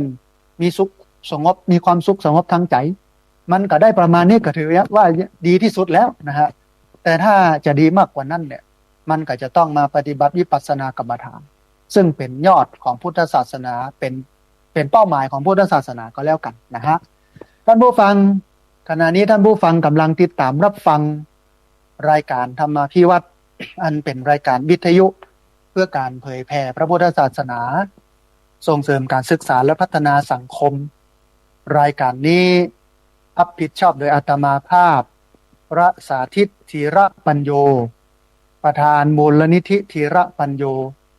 ตั้งอยู่ณที่พักสงฆ์สถาบันธรรมาภิวัตรบ้านศพเตินตำบลศพปาดอำเภอแม่เมาะจังหวัดลำปางรายการนี้ออกอากาศทุกวันพุธในเวลาตีสามไปจนถึงตีห้าผ่านทางสถานีวิทยุในเครือข่ายสถานีวิทยุคลื่นสีขาวเพื่อชาวประชาซึ่งมีอยู่หลายคลื่นหลายสถานีหลายจังหวัดออกอากาศผ่านทาง Facebook ไลฟ์ซึ่งเป็นไลฟ์สดของสถานีวิทยุวัดฝ่ายหินและ Facebook ของอาตมาภาพพระสาธิตธีระปัญโยบันทึกเทปเอาไปออกอากาศผ่านทางสถานีวิทยุเพื่อการศึกษาและพัฒนาอาชีพRadio Network FM 99.50 เมกะเฮิรตซ์ของวิทยาลัยเทคนิคกฟผแม่เมาะทุกวันศุกร์ในเวลา 8 โมงเช้าเป็นต้นไปและเอาไปออกผ่านทางเพจของมูลนิธิธีระปัญโยซึ่งท่านผู้ฟังสามารถไปติดตามรับฟังย้อนหลังไปก๊อปปี้ลิงก์ ไปคัดลอกลิงก์เอาไปส่งเอาไปแชร์ให้กับญาติธรรมทั้งหลายคือได้ยินได้ฟังกันได้แถมตัวนะฮะท่านผู้ฟังก่อนที่จะเปิดสายให้ท่านผู้ฟังที่ฟังอยู่ทางบ้านจะได้โทรเข้ามาร่วมเอ่ยกันจะได้โทรเข้ามาร่วมแสดงความคิดความเห็นกันนะฮะญาติโยมลองเช็คสัญญาณดูว่าทางสถานีวิทยุสัญญาณชัดเจนดีไหมนะฮะลองเช็คดูแล้วก็แจ้งมาในช่อง Facebook คำหนึ่งนะฮะว่าฟังวิทยุแล้วมันชัดอย่างใดบ่ชัดอย่างใดนะฮะเดี๋ยวลองมาดูญาติโยมที่ติดตามรับฟังทาง Facebook ก่อนเนาะนะมีคุณแม่สุแก้วคำอ้วนเนาะมีคุณแม่บุญเรืองชัยเงินมีคุณแม่พิษสมัยศรีเทพธรรมรงค์มีคุณแม่กนกพิษชัยนามีคุณแม่สีทรเปรมจิตนะฮะมีคุณแม่จิรพรโมป้อนะฮะคุณแม่จิรพรโมป้อมีคุณโยมสายสมรแก้ววรรณามีคุณแม่สมจิตอินทรวิจิตรนะฮะมีคุณแม่เพ็ญศรีสุทธะนะฮะคุณแม่เพ็ญศรีสุทธะมีคุณแม่สลินทิพย์บุญเลิศมีคุณโยมอาจรพึ่งไตรรัตน์นะฮะมีคุณแม่อนงเพ็ญศิลป์นะที่ติดตามรับฟังกันนะฮะญาติโยมลองแจ้งสัญญาณเนอะว่าชัดบ่ชัดอย่างไรคุณแม่สมจิตอินทรวิจิตรแจ้งมาว่าชัดเจนชัดแจ๋วนะเอาละท่านผู้ฟังก่อนที่จะเปิดสายให้ท่านผู้ฟังที่ฟังอยู่ทางบ้านจะได้โทรเข้ามาร่วมเอ่ยกันจะได้โทรเข้ามาร่วมแสดงความคิดความเห็นกันนะฮะท่านผู้ฟังท่านใดที่อยากจะร่วมทำบุญเนาะสนับสนุนการหล่อเทียนเข้าพรรษาในวันที่20 มิถุนายนพุทธศักราช 2569ที่จะถึงนี้นะฮะเรียนเชิญเจริญพรมาร่วมบุญกันเนอะนะท่านผู้ฟังที่อยากจะร่วมทำบุญสามารถร่วมทำบุญได้ที่ธนาคารกรุงไทยชื่อบัญชีที่พักสงฆ์สถาบันธรรมาภิวัตรหมายเลขบัญชี5360755318เป็นธนาคารกรุงไทยชื่อบัญชีที่พักสงฆ์สถาบันธรรมาภิวัตรหมายเลขบัญชี5360755318นะฮะท่านใดที่จะเอาโฮงตาลเนาะมาเลี้ยงตอนนี้ต้องการโฮงตาลเนาะ โฮงตาลอันอาหารผลไม้น้ำดื่มขนมเนาะเอามาเลี้ยงพี่น้องที่มาร่วมกินร่วมตาลร่วมหล่อเทียนเข้าพรรษาในวันที่20ที่จะถึงนี้เนาะเอามาร่วมบุญกันนะฮะ ตอนนี้มีอยู่ประมาณ19คณะนะเอาละท่านผู้ฟังตอนนี้ได้เวลาเปิดสายเมื่อท่านผู้ฟังที่ฟังอยู่ทางบ้านจะได้โทรเข้ามาร่วมเอ่ยกันจะได้โทรเข้ามาร่วมแสดงความคิดความเห็นกันแล้วเรียนเชิญเจริญพรนะท่านผู้ฟังเนอะโทรเข้ามาได้ที่เบอร์064 125 4122เบอร์064 125 4122เรียนเชิญเจริญพรได้โทรเข้ามาร่วมเอ่ยกันโทรเข้ามาร่วมแสดงความคิดความเห็นกันนะฮะคุณแม่จิรพันธ์โมป้อนะแจ้งว่าโอ้เสียงตังวิทยุชัดเจนดีพร้อมกับคุณแม่เพ็ญศรีสุทธะตัวเองต้องอนุโมทนาบุญตัวนะฮะท่านผู้ฟังเนอะที่ติดตามรับฟังอยู่โทรเข้ามาร่วมเอ่ยกัน โทรเข้ามาร่วมแสดงความคิดความเห็นกันได้นะฮะที่เบอร์064 125 4122พอดีมีสายเข้ามาสายหนึ่งเดี๋ยวรับสายนี้ก่อนเปิ้ลจะว่าอย่างไรพ่องนะฮะเจริญพรเจ้ากราบนมัสการเจ้าพระอาจ ารโอ้สาธุแม่นิเวศยามาสักเนาะเจ้าสัญญาณเป็นได้พ่องโยมแม่ตังวิทยุเจ้าสักเกตดีเจ้าพักไฟหินนะเจ้าโอ้สาธุฟังทางสถานีวิทยุวัดฝ่ายหินชัดเจนดีเนาะแม่เนาะเจ้าโยมขออัดเสียงเพื่อเพื่อนส่งให้เพื่อนฟังเจ้าที่ท่านอธิบายมาเนี่ยเจ้าโอ้สาธุบันทึกเทปไว้แล้วก็เอาไปเปิดให้เพื่อนๆฟังเนาะแม่เนาะเจ้าถูกแล้วเจ้าโอ้อยากจะให้เพื่อนฟังเจ้ามันเป็นบุญอย่างหนึ่งก็คือบุญที่เกิดจากการแสดงธรรมนะอันนี้นะธรรมะเทศนาใหม่โยมแม่ได้บุญข้อนี้เลยนะเนี่ยโยมจะอัดเสียงท่านทุกครั้งที่ว่าท่านบรรยายธรรมเจ้าโอ้สาธุอนุโมทนาบุญกับโยมแม่ที่ช่วยกันเผยแพร่พระศาสนาเอาธรรมะไปให้พี่น้องญาติโยมได้ติดตามรับฟังเนาะเจ้าบางคนก็ต้องบอกว่าข้าเจ้าก็ฟังร้อยอ่าโอ้เป็นดีเป็นงามสาธุอนุโมทนาบุญกับโยมแม่จัดหนักเนอะเป็นกำลังใจให้พระอาจารย์เจ้าได้กำลังใจจัดหนักอนุโมทนานะโยมแม่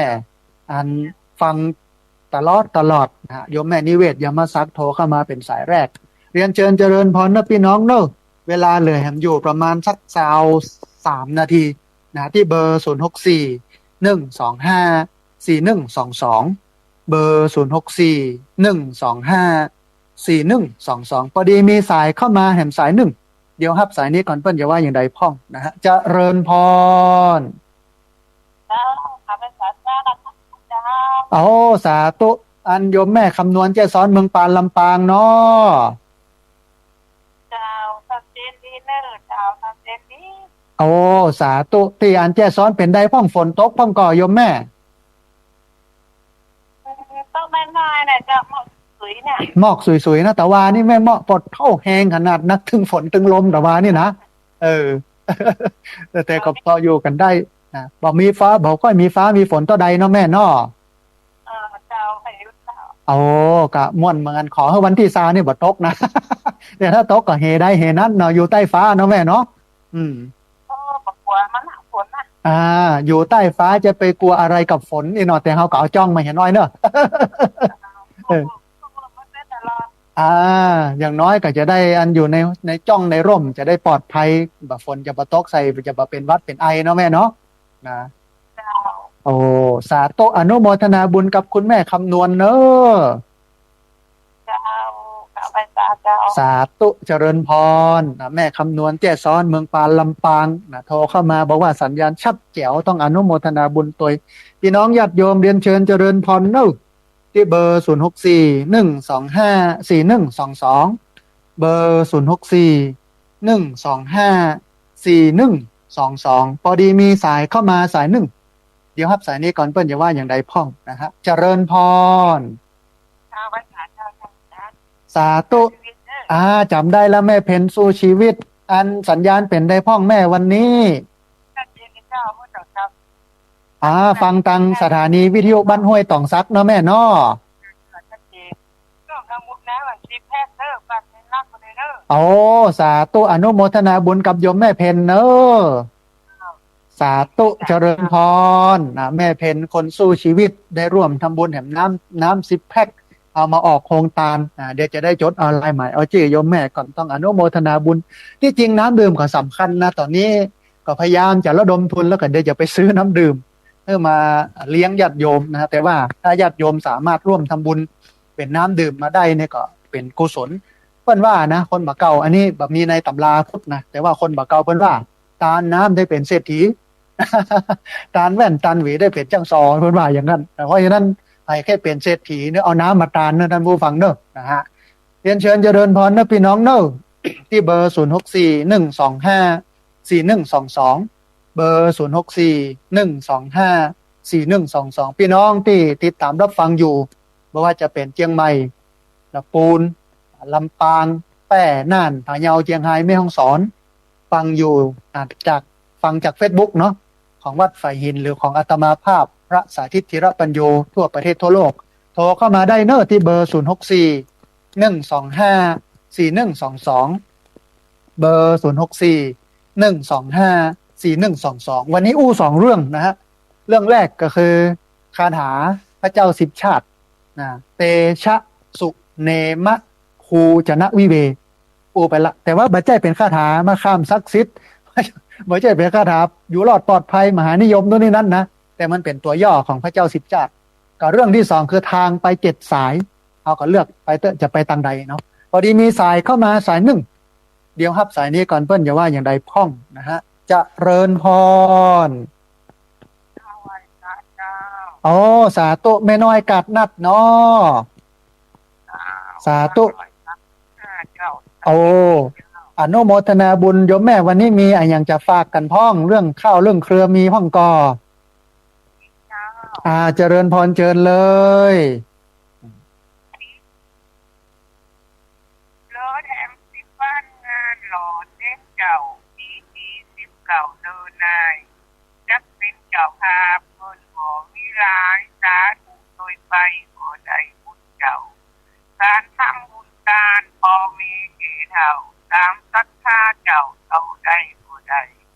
ตามเจตนามันอยู่ที่ใจสาธุก็ได้ทำบุญพร้อมหน่อยก็ได้สนับสนุนถ้าเอาทำบุญเราที่เจ้าเอาบ่ลงโอนลูกหลานท่านเก่าห้องเก่าวัดเจ้าใจบุญสะสมบุญไว้จักเป็นบุญตนจักพันดันดลบุญสุขสุขเก่าเปิดฝากแบ่งไว้เดินนายทุกเท่าเมื่อนอนได้เจ้าจัดหน้าก่อนที่เจ้าเดินที่ตุนาขอเชิญศรัทธาวัดส่งเดินเจ้าสาธุเจ้าสาธุอนุโมทนาบุญกบโยมแม่เจริญพรสาธุนะโยมแม่น้อยกัดนัดนะเอาข้าวเอาเครือจวนพี่น้องญาติโยมมาร่วมหล่อเทียนเข้าพรรษานะฮะอันแม่สมจิตอินทรวิจิตแม่ร่วมทำบุญน้ำ10 แพ็คต้องอนุโมทนาบุญตยคุณโยมสมพรรัตนังนะบอกว่าอันคุณโยมเปิ้นฟังตังFacebook ชัดเจนดีเจ้าธรรมะเข้าใจดีตอนนี้เตรียมตัวไปออกกำลังกายนะต้องอนุโมทนาบุญตยมีสายเข้ามาสายหนึ่งเดี๋ยวครับสายนี้ก่อนเปิ้นอย่าว่าอย่างใดพ้องนะฮะจะเริญพรเจ้าไหว้พระเจ้าให้มอมเจ้าอ๋อสาธุแม่มอมเล่าปากอยเนาะสัญญาณเป็นได้พ้องแม่วันนี้ชัดเจนดีกอโอ้สาธุฟังตั้งแต่เจ้าแล้วเนาะแม่เนาะฟังเจ้าละสัญญาณชัดเนาะแม่เนาะได้จะตีเจ้าแล้วก็ฟังชัดเจนดีนะเจ้าโอ้สาธุอนุโมทนาบุญกับโยมแม่ที่ติดตามรับฟังบ่ละบ่ลืมกันเนอะแม่เนอะสาธุเจริญพรนะสาธุนะแม่มอมเล่าปากก้อยบอกว่าสัญญาณชัดเจนดีฟังม่วนดีนะต้องอนุโมทนาบุญกับโยมแม่เนอะเรียนเชิญเจริญพรเนอะพี่น้องเนอะที่เบอร์0641254122เบอร์0641254122นะฮะหลังจากเซตนี้แล้วจบรายการแล้วบ่ต้องโทรมาเนอะท่านผู้ฟังวันนี้วันค่ำนะแล้วก็ถ้าจะโทรมา4 โมงเย็นก็โทรมาเพราะว่าวันนี้พระอาจารย์หลังจากที่จัดรายการเสร็จแล้วพระอาจารย์จะไปเอาบุญของตัวเก่าจะไปถูศาลาจะไปจัดเก้าอี้ให้กับนักเรียนโรงเรียนผู้สูงอายุ60-70นะของละอ่อนนักเรียนโรงเรียนสบปาดเห็น60 คนเป็นบุญใหญ่แล้วใครจะไปมาลู่นะวันนี้นะ พอดีมีสายเข้ามาสายหนึ่งครับสายนี้ก่อนเปิ้นจะว่าอย่างใดพ้องจะเริญพรนมัสการครับพุทธญาณปางโมกครับกับนมัสการหลวงพ่อครับสัญญาณเป็นอย่างใดพ้องครับหลวงพ่อคนไม่ชัดแจ๋วมากเลยฟังประม่วนอยู่นะหลวงพ่อเนาะครับใกล้บิณฑบาตแล้วครับสาธุกับอนุโมทนาบุญกับหลวงพ่อที่ติดตามรับฟังบ่ละบ่ลืมกันเนอะครับเนอะสาธุครับอาจารย์พูดดี พอฟังได้อยู่นะป่อเนาะอยู่มาสักชาติหรือเปล่ายังก็ครับหลวงพ่อมาสมชาติอยู่ที่กันป่ะมหาสมชาติอยู่วัดบรรพตสถิตครับผมอยู่อำเภอแม่เมาะเลยครับลืมไปครับผมกราบนมัสการครับนะหลวงพ่อโทรมาจากโป้นเจียงดาวนะฮะเพิ่นฟังอยู่ม่วนไกลจะบิณฑบาตแล้วต้องกราบอนุโมทนาบุญกับหลวงพ่อด้วยนะครับเรียนเชิญเจริญพรเนอะพี่น้องเนอะเวลาเหลือนักอยู่นะวันนี้สายหยอดๆย่อยๆบอกค่อยมานักแต่ว่านี่ปลดท้อ บอกว่าจะฮับกันอย่างใดพอดีมีสายเข้ามาสายหนึ่งฮับสายนี้ก่อนเพิ่นจะว่าอย่างใดพ้องนะฮะจะเริญพรสาธุโยมแม่แนะนำตัวน้อยเจริญพรเราจะสวัสดีเจ้าโอ้สาธุอำเภอวังจีนนอเป็นเจ้าแต่ว่าที่เอาสาธุที่โทรมาแต่ว่าแม่นอยโยมนอเอาสาธุติดตามรับฟังอันนี้เป็นแฟนพันธ์แท้อนุโมทนาบุญกับพี่น้องวังจีนเมืองแป้เนอะสาธุเจริญพรดีใจมากเลยที่เมืองแป้เปิ้นติดตามรับฟังนะฮะอำเภอวังจีนบักไกลกันนะไล่ดอยนี่นะฮะอันพี่น้องพะเยานะพี่น้องน่านพี่น้องละปูนเชียงใหม่นะลำปางตัวเนาะเชียงรายแม่ฮ่องสอนที่ฟังอยู่เนอะโทรเข้ามาอาจจะโทรยากหน่อยนึงเพราะว่าเปิ้นโทรกันเข้ามาหลายสายเต้งแต่นะฮะเขาก็เอาพระพุทธเจ้านี่ก็เป็นตัวอย่างว่าเปิ้นจะบรรลุมรรคผลนิพพานเปิ้นป้อมเปงปรมี10 ชาติสุดท้ายเนาะเกิดเป็นอยังเตชะสุเนมะภูจนะวิเวก็จะได้มามรรคผลนิพพานมันก็ไม่ใช่เรื่องง่ายเขาแค่กดโทรศัพท์มาอย่างนี้100 เตื้อมันยังน้อยไปนะด้านผู้ฟังแต่มาถึง100 เตื้อ เรียนเชิญเจริญพรเนอะที่เบอร์064 125 4122เบอร์064 125 4122พอดีมีสายเข้ามาสายหนึ่งเดี๋ยวครับสายนี้ก่อนเปิ้นอย่าว่าอย่างใดพ้องนะฮะจะเริญพรสาธุโยมป้อฟังอยู่ตังใดอยู่ใกล้ๆเลยครับเอาอำเภอแม่ทะเนาะป้อเนาะสัญญาณเป็นได้พ้องชัดเจนดีก่อโยมป้อฟังอยู่บ้านใดโยมป้อเอาอนุโมทนาบุญกับโยมป้อที่ติดตามรับฟังแล้วก็โทรเข้ามาให้กำลังใจกันเนอะป้อเนอะสาธุเจริญพรโยมพ่อโทรมาแถวอันตำบลน้ำโจนะอำเภอแม่ทะจังหวัดลำปางนะฮะเวลาเหลือประมาณ12 นาทีเนอะท่านผู้ฟังเรียนเชิญเจริญพรได้ที่เบอร์064 125 4122เบอร์064 125 4122เรียนเชิญเจริญพรได้โทรเข้ามาร่วมบูร่วมเอ่ยกันได้โทรเข้ามาร่วมแสดงกับกึศความเห็นกันนะฮะอันวันนี้นะถึงเรื่องของงานเตชะสุเนนะภูจนะวิเวซึ่งเป็น10 ชาติสุดท้ายของพระพุทธเจ้าแล้วก็ถึงเรื่องตางเกตสายที่เราจะเลือกไปว่าเราจะไปตังใดนะแต่แน่นอนเราต้องเลือกตังไปมนุษย์เลือกตังไปสวรรค์เลือกตังไปพรหมโลก3 ตังนี้นั่นบูฟังตังอื่นเอาไว้ก่อนแต่ว่าการจะไป3 ตังนี้ได้มันก็มีวิธีการปฏิบัติของมันนะฮะพอดีมีสายเข้ามาแหมสายหนึ่งเดี๋ยวครับสายนี้ก่อนเปิ้ลอย่าว่าอย่างใดพ้องนะฮะจะเริญพรครับภาษาครับผมมาจากเรื่องของร้องมันของเขาโอ้สาธุโยมป้อชื่ออะไรยัง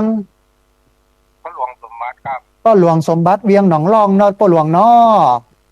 ครับสัญญาณเป็นได้พ้องป้อหลวงแถวเวียงหนองร่องสัญญาณดีมากๆเลยครับ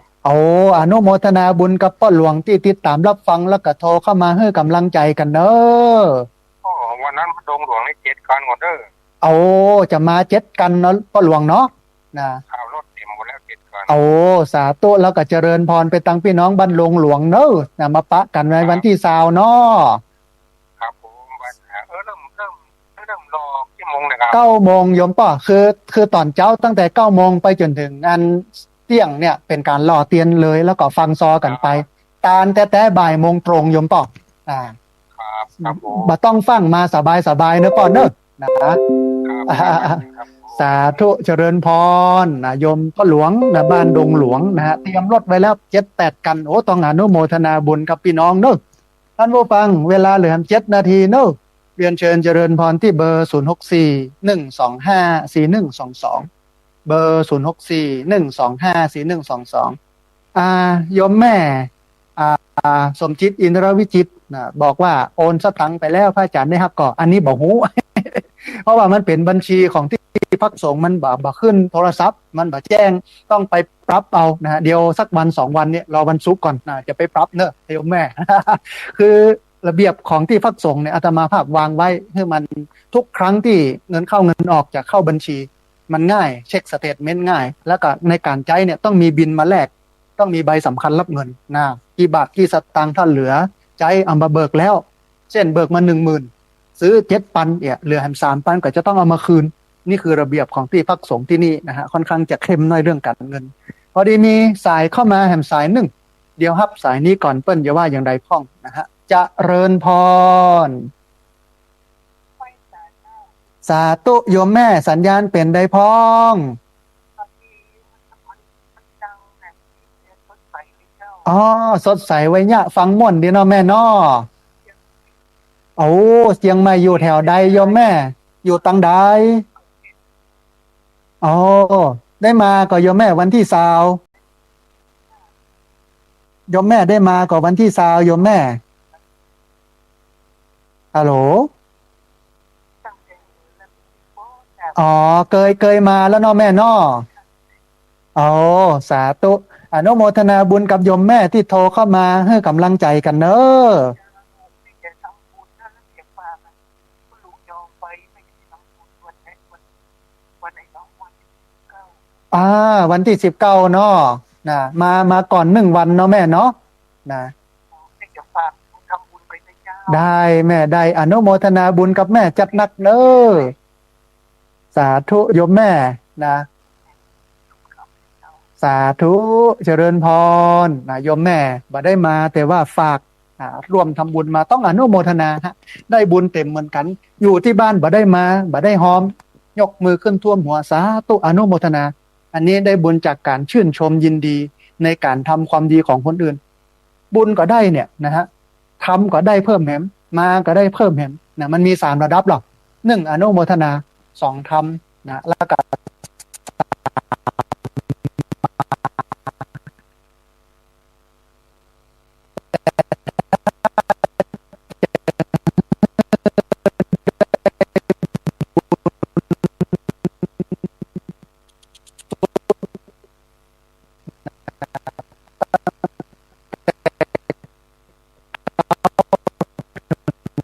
ปลายเนี่ยต้องมา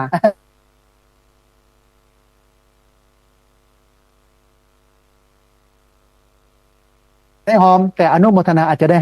เบอร์0641254122แล้วก็แจ้งท่านผู้ฟังว่าวันนี้งดโทรศัพท์เนอะ